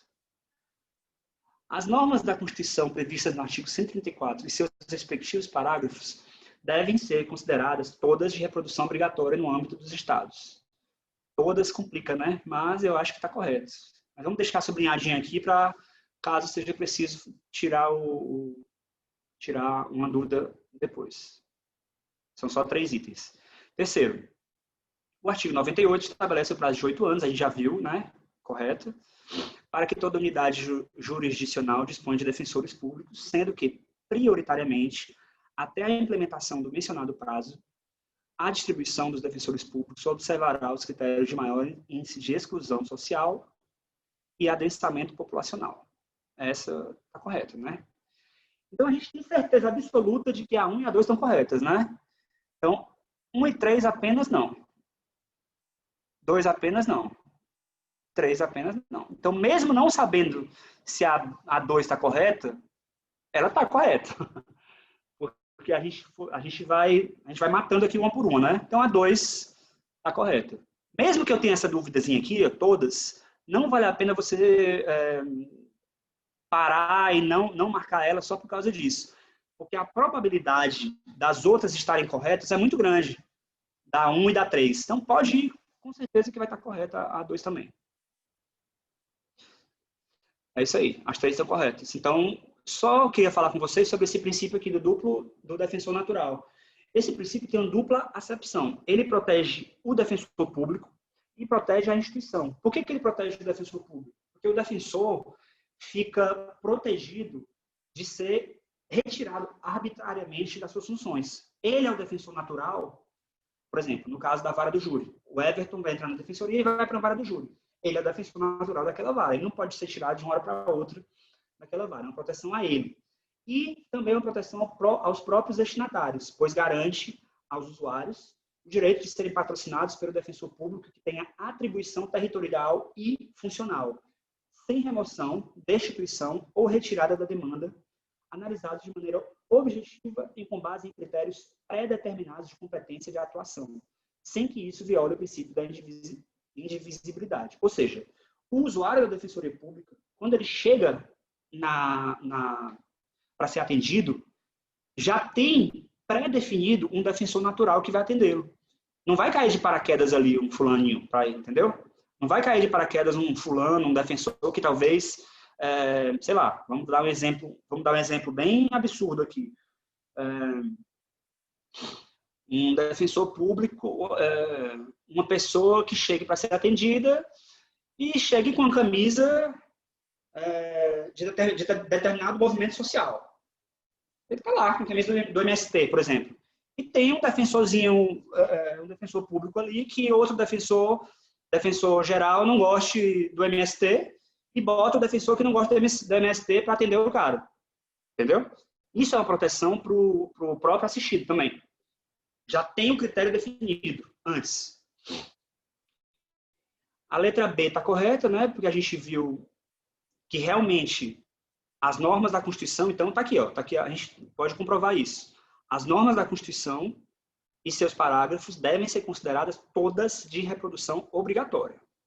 E a letra C está correta, a letra E, desculpa, o item 3 está correto, porque o artigo 98 realmente fala de exclusão social e adensamento populacional. Eu queria só abrir aqui a Constituição para mostrar para vocês um mnemônico que eu fiz, que esse 98 também cai muito. Eu vou lá para o ADCT. Aqui. ADCT, artigo 98. Tem muito 98, né, gente? Artigo 98. Aqui. O que eu fiz aqui, ó? O número de defensores públicos na unidade jurisdicional será proporcional a DP, que é a Defensoria Pública, né? Demanda e população. Então, isso aqui me ajudou muito na prova. Eu gosto muito de fazer esses mnemônicos, sabe? Eu não tenho vergonha de dizer isso, não. Prova de primeira fase é decorar mesmo. Depois você vai demonstrar o seu amplo conhecimento jurídico na segunda fase. Mas na primeira não tem jeito. É uma prova muito cruel. Então, quanto mais tiver mnemônicos e se servir para você, né, use. E aqui também eu fiz outro. Ó. Maiores, na verdade é IA. Sempre usava IA. Que eu lembro de inteligência artificial. É índice de exclusão e adensamento populacional. Tá? Então, aqui você vai lembrar que o número de defensores na unidade será proporcional à demanda, ou seja, o número de defensores aí em algum determinado bairro de São Paulo vai ter mais defensor público na região que tem mais gente, porque vai ter mais demanda. E, durante os 8 anos, a lotação dos defensores vai ser proporcional a IA, índice de exclusão e adensamento populacional. Isso aqui já caiu trocando, tá? Já caiu trocando. Ó. Eles botam esse DP aqui e botam esse IA aqui em cima. Lembre que a Defensoria Pública é em primeiro lugar, tá? Então, primeiro é DP. Depois aqui é IA. Se quiserem decorar, assim.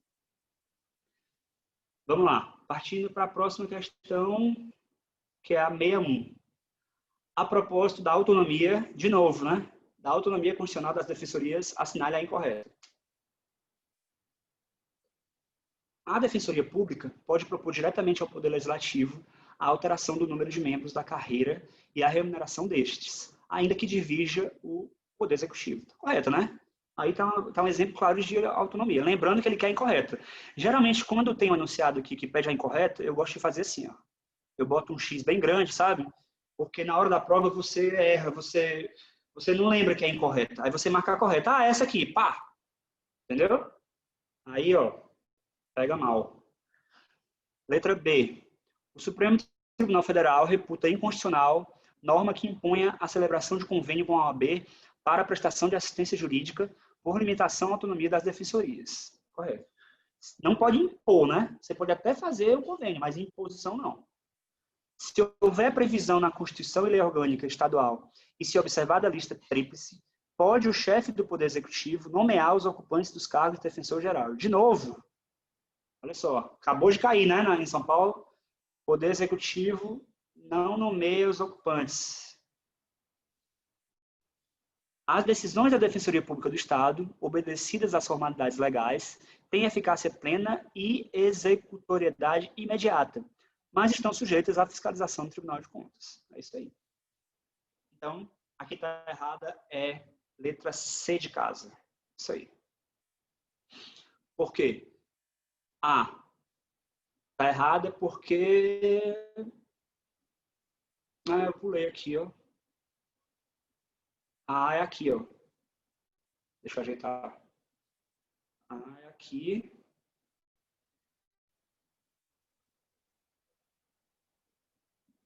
Ah, não, gente. Isso aqui é uma decisão.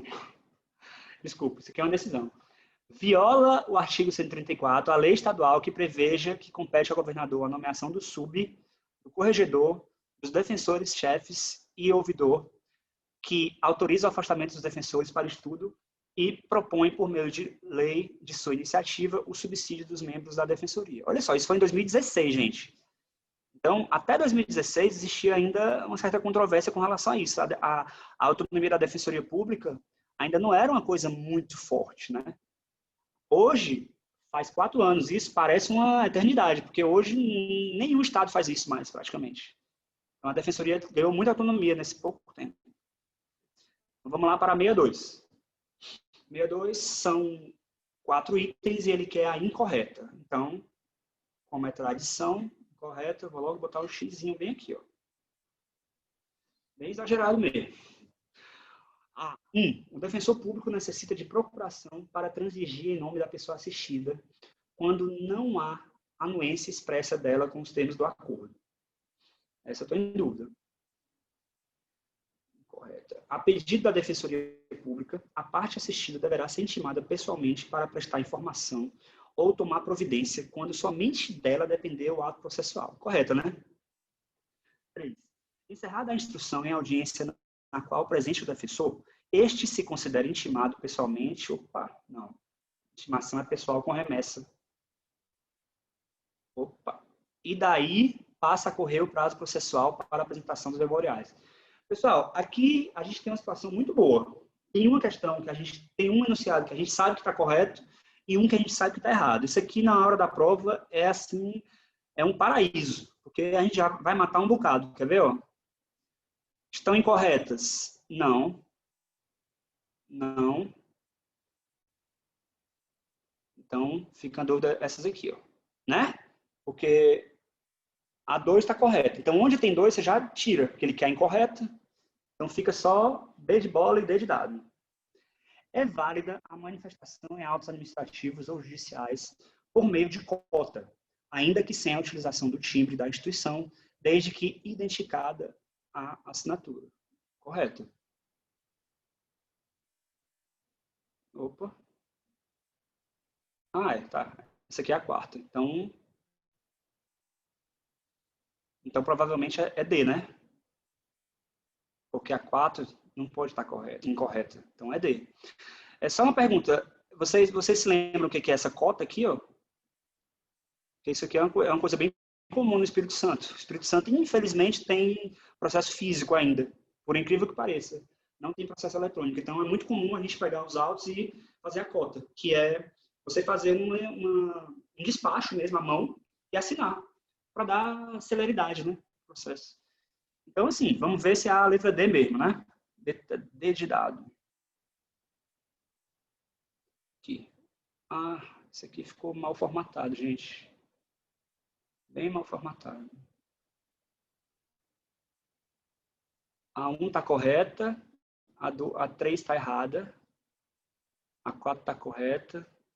Deixa eu ver se eu entendo aqui essa formatação, porque dessa vez não ficou legal. Estranho. Mas dá para entender. Vamos lá. Aqui, ó. 1 está correta por conta do artigo 128.11. Procuração para transigir. Vamos lá. 128.11 da Lei Complementar 80. Vamos abrir aqui a lei, que já está aberta. 128. São prerrogativas 11. Representar a parte em feito administrativo ou judicial, independentemente de mandato, ressalvados os casos para os quais a lei exige poderes especiais. Isso aqui é o seguinte, poderes especiais é quando a lei exige expressamente, né? Por exemplo, suspeição de juiz. Suspeição de juiz precisa de poder especial. E como é que a gente sabe que precisa de poder especial? A lei manda, simplesmente. Não é adivinhando, a lei manda lá. Então, a 1 está correta. 2, correta porque, a pedido da Defensoria Pública, a parte assistida deverá ser intimada pessoalmente para prestar informação. Isso aqui é uma novidade do CPC, né? Esse artigo 186. Porque, na prática, só a parte sabe alguma informação. Não tem como o Defensor Público saber. Por isso que é interessante, a pedido da Defensoria, que a parte seja intimada. A 3 está errada. Por quê? Porque a intimação é com remessa dos autos. Então, a Lei Complementar 80 prevê, como prerrogativa, que os defensores públicos devem receber intimação pessoal. Se uma decisão ou sentença é proferida pelo juiz na própria audiência, estando o defensor público presente para que a intimação pessoal se concretize, será necessária a remessa dos autos à Defensoria Pública. E a 4 está errada porque...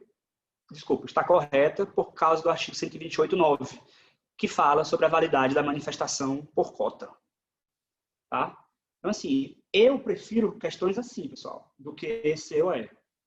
Vai de cada um, mas eu prefiro assim porque eu consigo matar as que estão absurdamente erradas. E quando eu vejo uma que está absurdamente errada, como essa aqui eu tinha certeza absoluta. Aí eu já mato aqui, ó, 2, né? Quer dizer, 2. E aí sobram 2. Mesmo que você vá chutar, 50%. Então, quando eu vejo uma questão assim, eu fico muito mais feliz do que uma questão direta. COE. Mas dá para usar essa estratégia do sublinhado na COE também. Vamos lá. Questão 63. Analise a seguinte situação hipotética. Esse aqui eu vou desenhar, tá? Reinaldo é réu em demanda civil. Então, vamos logo botar aqui o Reinaldo como réu. E aqui o autor vai ter um xizinho um contra o outro. Foi atendido por defensora pública titular do órgão criminal da comarca, em caráter de cooperação, segundo as normas internas. Apresentada a contestação, o autor da ação Dirceu, está aqui o Dirceu versus Reinaldo, questionou a atuação institucional a favor de Reinaldo, por 3 motivos. 1. Embora receba apenas um salário mínimo, Reinaldo mora em casa própria de valor relativamente alto, que poderia ser vendida para contratar advogado, inviabilizando, pois, a assistência prestada. Não, né, gente? Só porque o cara mora numa casa própria, não tem nada a ver. 2. A defensora não é inscrita na OAB. Também não. Muito menos agora, né? Que eu falei que, recentemente, isso aqui está 10-0.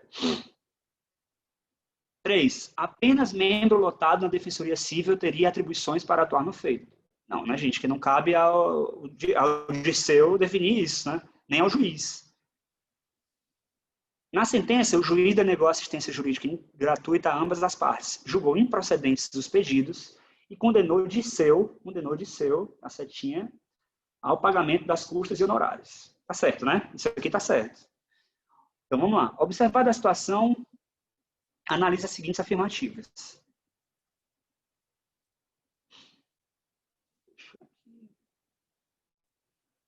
Nenhum dos 3 motivos apontados por Dirceu é procedente. Correto, né? Então, vamos tirar só essa.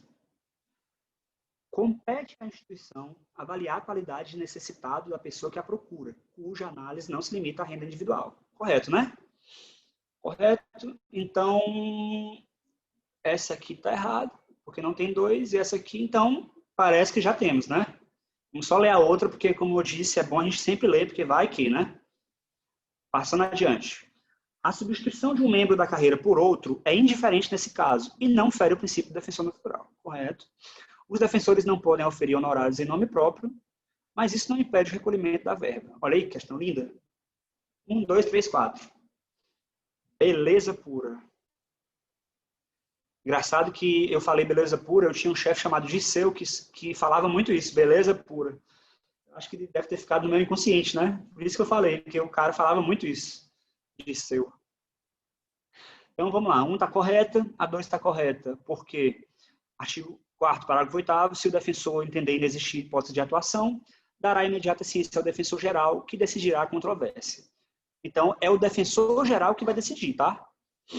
A 3 está correta. A substituição não fere o defensor natural, a gente já viu na prova anterior. E a 4, além das proibições decorrentes do exercício de cargo, aos membros da defensoria é vedado receber a qualquer título e sob qualquer pretexto honorários, percentagens ou custas em razão de suas atribuições. E olha aqui a data, 19 de junho. A STF decidiu em plenário virtual que defensor público não precisa de registro na OAB e pode representar a pessoa jurídica. Dos 9 ministros que participaram do julgamento, todos acompanharam o voto do relator. E o PGR se manifestou no mesmo sentido. Falta só o voto do ministro Just Toffoli. Foi ele que pediu vista. Então, gente, como isso é muito recente, a probabilidade de cair no próximo concurso é enorme, né? Foi agora. Lembrando que não foi decidido, ainda tem o pedido de vista do Just Toffoli, apesar de já ter a maioria. Em tese, é possível que esses 9 mudem de ideia, mas é muito difícil. 64. Aqui ela que é incorreta. Então, lembrando do X. Incorreta. O regime jurídico da defensoria é diverso do da advocacia, pública ou privada. E é dever do membro identificar-se por matrícula própria, jamais por inscrição da OAB. Correto. A inamovibilidade é garantia constitucional dos membros da carreira. Impede a mudança de comarca, mas não entre órgãos com atribuições diversas dentro dessa mesma circunscrição. E aí? Essa me pegou. Correto? Você acha que está errado, Everton? Está errado? Eu acho que sim. Essa, sinceramente, eu não lembro. Vamos para 3. A prestação da assistência pela defensoria a Reinaldo. É a mesmo caso, tá? Reinaldo versus Dirceu. É o contrário, né? Dirceu versus Reinaldo. A prestação da assistência da Defensoria a Reinaldo, que é esse aqui, não vincula a decisão judicial quanto a seu direito à assistência judiciária gratuita. A existência de decisão judicial indeferindo a assistência judiciária gratuita não impede a atuação da Defensoria em favor de Reinaldo. Correto, né? A prestação da assistência pela Defensoria não vincula a decisão judicial quanto a seu direito. Não vincula porque quem define é o defensor público. 4. Vamos logo marcar aqui, né? Ó, A1. A1 está correta. Ele quer incorreto, então vamos tirar aqui a A e a C. Sobram 3 e 4. Então a 4 deve estar incorreta, né? Só sobram elas duas. Todas as duas aqui tem 4, né? Se o autor de seu estiver assistido por advogado e também optar pela atuação da Defensoria, o simples peticionamento de outro defensor público nos autos revoga o mandato. Não, não revoga. O mandato mantém. Sabe por que mantém? Vamos primeiro marcar aqui, depois eu falo para vocês. Então, realmente, a 4 tá errada. E aí sobrou aquela... Professor, na verdade, já dava para saber, porque a 3, na B já estava anulada, porque a... É verdade. Não é correta, né? Então, essa aqui tá errada, né? 2 e 4. Então, a resposta é D. Vamos ver se é isso mesmo. 2 e 4. Isso aí. 2 e 4 estão erradas. Eu vou chegar lá na 4. Eu até coloquei aqui uma coisa muito interessante para falar para vocês. Mas vamos lá, por partes. A 1 está correta por quê? Aquilo que a gente já falou, né? O regime jurídico realmente é diferente. Tem a questão do STF. Então, sem dúvidas, essa está correta. 2. A inamovibilidade é a garantia constitucional dos membros, impede a mudança da carreira, mas não entre órgãos com atribuições diversas. Então, pessoal, a inamovibilidade impede tanto a mudança de comarca como a modificação entre órgãos com atribuições diversas dentro da mesma circunscrição. Olha só, isso aqui é interessante. Impede tanto na comarca como a modificação de órgãos com atribuições diversas. Assim, o que ele está falando que impede? Impede de forma arbitrária, tá? Impede de forma arbitrária. Você não pode ser tirado do órgão, você não pode. Você como defensor público, é órgão de execução. Então, se você é órgão de execução da vara do crime, da vara do júri, você não pode ser tirado arbitrariamente da vara do júri amanhã e ser colocado na vara de família. Isso fere a inamovibilidade. Mas isso não significa que você, sendo respeitados critérios de mudança de atribuições, você saia da vara do júri e vá para a vara de família, sem problema. Mas é muito interessante. Então, vou voltar aqui só para a gente ler mais uma vez. Professor, tem hora que acho que você está falando pelo microfone do fone, né? É. Tem hora que para de sair o áudio, pelo menos aqui. Não sei se pro resto do pessoal está acontecendo. Tá? Tá normal. É que acho que a hora que cobre com a mão, alguma coisa, eu coloco o braço... Será que é melhor tirar o microfone? Sem o microfone, é melhor ou pior? Não, tá indo bem. É que às vezes acontece, que eu acho que cobre com o braço, provavelmente, o fone. Pode ser. Eu vou tirar um pouco, tá? Se tiver problema, vocês me falam, tá? Vou tirar um pouco o microfone. Então, vamos lá. A 2 está errada. A inamovibilidade é garantia constitucional dos membros da carreira. Impede a mudança da comarca, mas não impede entre órgãos com atribuições diversas dentro dessa mesma comarca. Errado. Errado. 3, está correta. A existência de decisão judicial indeferindo a assistência não impede a atuação da defensoria. Isso porque, mesmo que o juiz indefira a assistência judiciária, cabe à defensoria assistência jurídica, né? Que é a questão da orientação e tal. Então, a assistência judiciária, se o juiz indeferir, isso não impede a atuação da defensoria. Então, isso aqui até é uma doutrina do Franklin e do Diego. Ó, a autonomia funcional reconhecida da defensoria pública e a independência funcional dos seus membros revelam uma faceta primordial da atuação institucional. Nenhum órgão do Poder Judiciário dispõe de poder para nomear defensor público. Aquilo lá que eu falei, ó. O Poder Judiciário não pode nomear. A atribuição do defensor decorre da lei e dos atos regulamentares internos da instituição, não sendo admitida interferência vinculante de qualquer autoridade pública na determinação de quando a defensoria pode ou não atuar. Então, aqui, na 4, é que eu queria falar para vocês essa questão da procuração. Olha só, se o autor de seu estiver assistido por advogado e também optar pela atuação da defensoria, o simples peticionamento de outro defensor revoga o mandato. Não, pessoal. Seguinte, atualmente existe um conceito muito em voga de custos vulneráveis. Vocês devem já ter ouvido falar. Quem não ouviu falar, eu vou repetir aqui para quem já ouviu e para quem não ouviu falar. O que acontece? Com as novas atribuições da Constituição, depois da emenda constitucional 80, ficou definido que a Defensoria Pública deve ter paridade de armas com o Ministério Público. O Ministério Público, ele historicamente teve reconhecimento como custos legis, ou seja, o fiscal da lei. E hoje, no CPC, alterou. Não se chama mais de fiscal da lei, mas fiscal da ordem jurídica. Já a Defensoria Pública, por estar prevista no 134, que cabe a ela defender direitos humanos, prestar orientação jurídica. A Defensoria... Alguém falou? Não.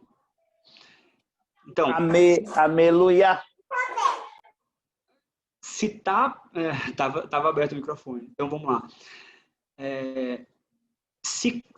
Então, considerando que deve ter essa paridade com o Ministério Público, a Defensoria Pública é o defensor dos vulneráveis, que é o chamado custos vulneráveis. Então, como custos vulneráveis, qual é o papel da Defensoria Pública como custos vulneráveis? Ela pode atuar em qualquer processo, inclusive no processo que tenha advogado constituído, caso haja uma afronta a algum direito de alguma pessoa vulnerável. Então, um exemplo bem claro é casos de reintegração de posse. A gente vê muito na TV, né?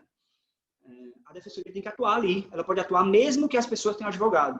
Outro caso que a Defensoria pode atuar, processo criminal.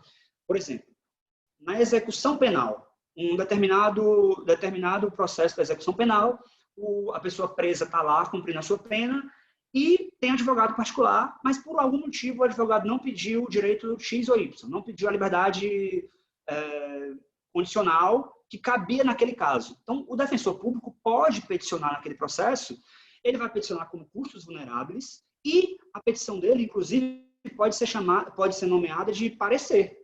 Da mesma forma como o Ministério Público pode dar um parecer, o defensor público também pode dar um parecer como custos vulneráveis. Isso não vai tirar o mandato do advogado que tem procuração dos autos.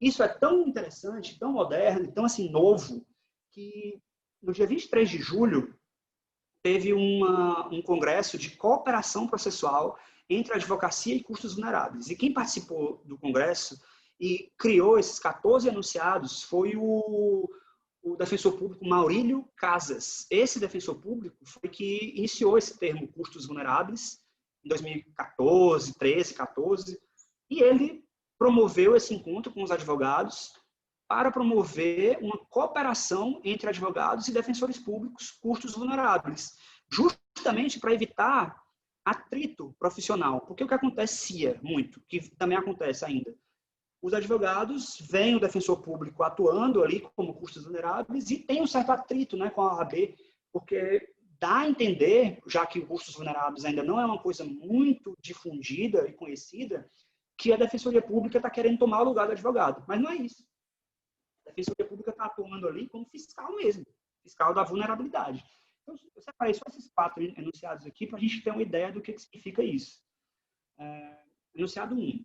É direito da parte vulnerável, por ser advogado constituído, o contraditório diante da manifestação institucional de custos vulneráveis. Ou seja, a Defensoria Pública se manifesta como custos vulneráveis e a parte vulnerável pode se manifestar também por seu advogado. Atuação conjunta.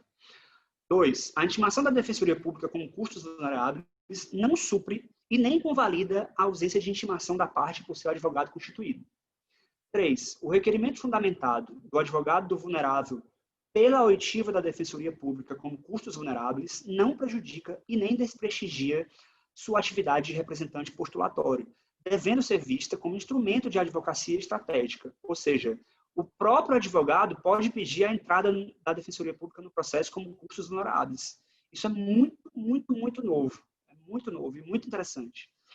E, por fim, o enunciado 4. O advogado constituído da parte vulnerável pode requerer a oitiva da Defensoria Pública quando entender presente interesse institucional da Defensoria Pública como custos vulneráveis, a partir da legitimidade constitucional e legal do Estado defensor, em especial da Lei Complementar 80, artigo 4º, 11. Então, esse texto aqui eu tirei do Empório do Direito, que é um texto desse Maurílio Casas, sobre custos vulneráveis e sobre esse congresso que teve em julho desse ano, recentemente. Fica a dica aí para vocês lerem depois, tá bom? Professor, Oi. Isso aí me faz lembrar, tem uma tese institucional da Defensoria Pública de São Paulo que fala, não diz especificamente a questão do custos vulneráveis, mas é ao contraditório, que seria a abertura de vistas para a Defensoria Pública em segunda instância, porque o Ministério Público, na verdade, quando vai à segunda instância, ele se manifesta antes do julgamento de uma apelação, por exemplo, né? E Perfeito. a Defensoria Pública de São Paulo, ela criou uma tese institucional que seria de reprodução pelos defensores, né? Mas até para o advogado é interessante, o advogado dativo, que é abrir vistas também Sim. para a Defensoria Pública se manifestar em segunda instância. Perfeito, porque aí essa manifestação do procurador de justiça, né, na segunda instância, ela cria uma nova manifestação do MP sem que tenha uma manifestação da defesa posterior, né? Então, realmente é uma quebra da paridade, né? É uma quebra do contraditório também. Muito interessante, viu? Isso daí que você lembrou, é verdade. E essas teses institucionais de São Paulo são maravilhosas, né? Realmente são teses, assim, avançadas, né? Que eu uso até algumas delas, assim, na minha prática, porque nem todo mundo tem essas teses, assim, avançadas. Eu gosto muito, demonstra que a Defensoria de São Paulo realmente tem uma parte de estudo, assim, de preparação de teses muito forte, que é conhecida. Então, vamos lá para a 65. São atribuições da Defensoria Pública de Minas e observada a jurisprudência do STJ e STF. Por que eu deixei essa questão? Porque não trata especificamente da Defensoria Pública, da Lei Complementar Estadual, tá? Ela trata da Lei Complementar Estadual juntamente com a Lei Complementar 80. A gente já está no final? Já. Então vai ser no tempo correto mesmo. Então vamos lá para essa última questão aqui. Vamos ver como é que ela está aqui. Não, ela está como... Não é ABCD, não tem aquelas múltiplas escolhas, não. Você tem que escolher logo aqui. Então, bora lá. São atribuições da Defensoria de Minas e observada a justiça, exceto. Então, ele quer a errada. Gente, às vezes parece bobagem isso aqui. É uma coisa muito boba. Para que esse X? Mas não é. Na hora da prova, qualquer coisa que ajude o seu cérebro cansado tá valendo. Então, assim, sempre botem esse X aqui, que vão por mim. Eu já perdi várias questões assim.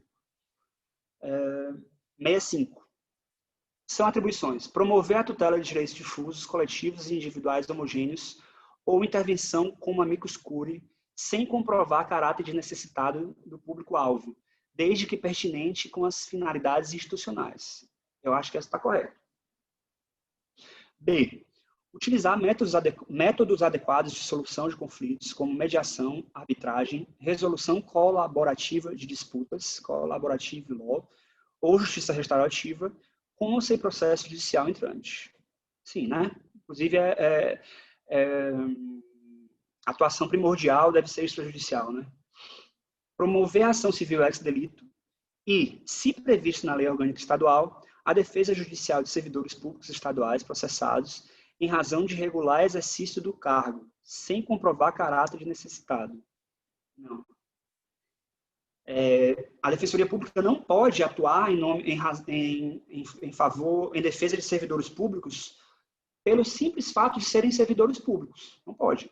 Porque aí você estaria criando uma nova forma de necessitados que, na verdade, não existe. Se for um servidor público necessitado economicamente ou do ponto de vista organizacional, sem problema. Mas só pelo fato exclusivamente de ser servidor público, não. E a última, requerer a instauração de incidentes de resolução de demandas repetitivas e representar na Comissão Interamericana de Direitos Humanos, inclusive contra o Estado de Minas Gerais. Então, é essa C aqui. Vamos olhar aqui, para ter com certeza. Não. Essa aqui eu errei. O que está errado? Na D, hein? Não, gente, está certo a D. Eu acho o gabarito que está errado. Eu acho o gabarito que está errado aqui. Eu errei no gabarito, mas a D está correto. Vamos ver aqui de uma por uma. A A está correta, né? Por conta do artigo 4º, inciso 8º. Vamos lá abrir a lei. Já está no artigo 4º. Não, está no artigo 128. Vamos lá para cima. Artigo 4º.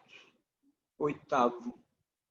Exercer a defesa dos direitos e interesses individuais, difusos e coletivos e individuais homogêneos e dos direitos do consumidor. Aqui está faltando o roxinho. B. Por que está correta? 4º, parágrafo 2º. É aquela que a gente falou, né, da atuação extrajudicial. 4º, parágrafo, inciso 2º. C. Promover a ação civil ex delito e, se previsto na lei orgânica, a defesa judicial de servidores estaduais processados em razão do regular exercício do cargo sem comprovar. Gente, essa aqui está errada. Requerer a instalação de incidente de resolução e representar na comissão. Ó, o incidente de resolução está correto porque está no Código de Processo Civil, que é o artigo 977, ó. Fala da Defensoria Pública aqui expressamente. Deixa eu abrir aqui o CPC. Já está aberto, acho. 977. Ó, o pedido de instauração de RDR será dirigido ao tribunal pelo MP ou pela Defensoria. Então, a D de dado está correta. E a C está errada mesmo. Eu vou só confirmar isso, mas, gente, foi erro no gabarito, tá? A C está errada mesmo. Ficamos com a letra C que está errada.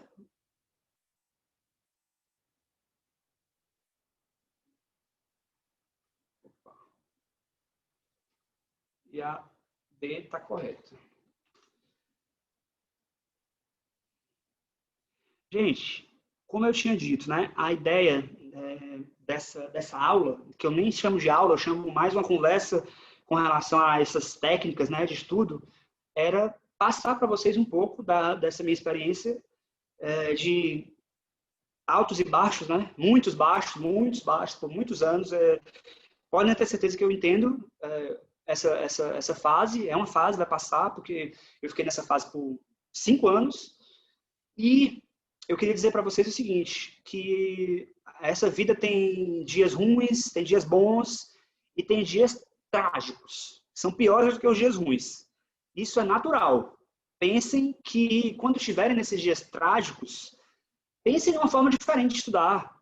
Mesmo se você não conseguir estudar, não tem problema também, mas se você quiser estudar e tiver de saco cheio e tal, vá ver um vídeo no YouTube, vá ler uma jurisprudência da Corte Interamericana, alguma coisa que seja mais interessante, que também é válido, entendeu? Nem sempre você está conseguindo estudar, principalmente nesse período. Mas saibam que isso é normal, todo mundo passa por isso e que as provas virão e eu estou assim, totalmente à disposição. Podem falar comigo quando quiserem, podem mandar aqui e-mail, Twitter, WhatsApp, depois me peçam WhatsApp se quiserem, não tem problema nenhum mesmo. Eu tenho o maior prazer, porque como eu disse, eu tenho uma dívida muito grande com esse curso e quero ser útil e ajudar de alguma forma. Então, assim, se quiserem perguntar alguma coisa, eu sei que foi muita coisa que eu passei, né, com relação a... Eu passei para vocês com relação a essas técnicas e tal, e aí, se quiserem depois perguntar com mais calma, ler isso e depois, fica à vontade. E alguém quer fazer alguma pergunta agora, antes da gente encerrar? Não? Tá bom, gente. Eu gostei muito da aula, professor. Muito obrigado. Eu não sei se Valeu. tem perguntas, se o pessoal quer mandar pelo chat também. Mas volte mais vezes. Quando puder, volte a dar aula para nós mais vezes. Voltarei sim. Acabei de lembrar que eu esqueci de uma coisa, de indicar para vocês deixa eu só ver aqui, alguns defensores públicos que foram importantes nesses estudos e eles são muito bons na internet, ó. Vê se vocês conhecem esse pessoal aqui. E o artigo fica também para esse artigo aí, esse arquivo vai ficar.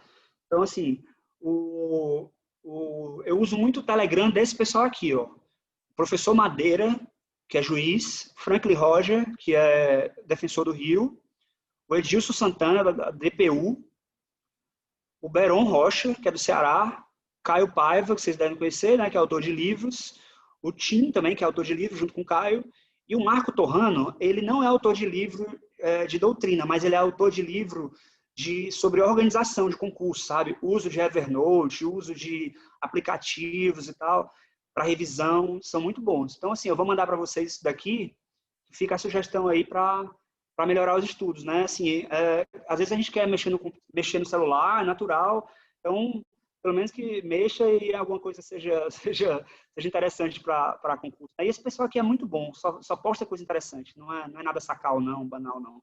Muito legal.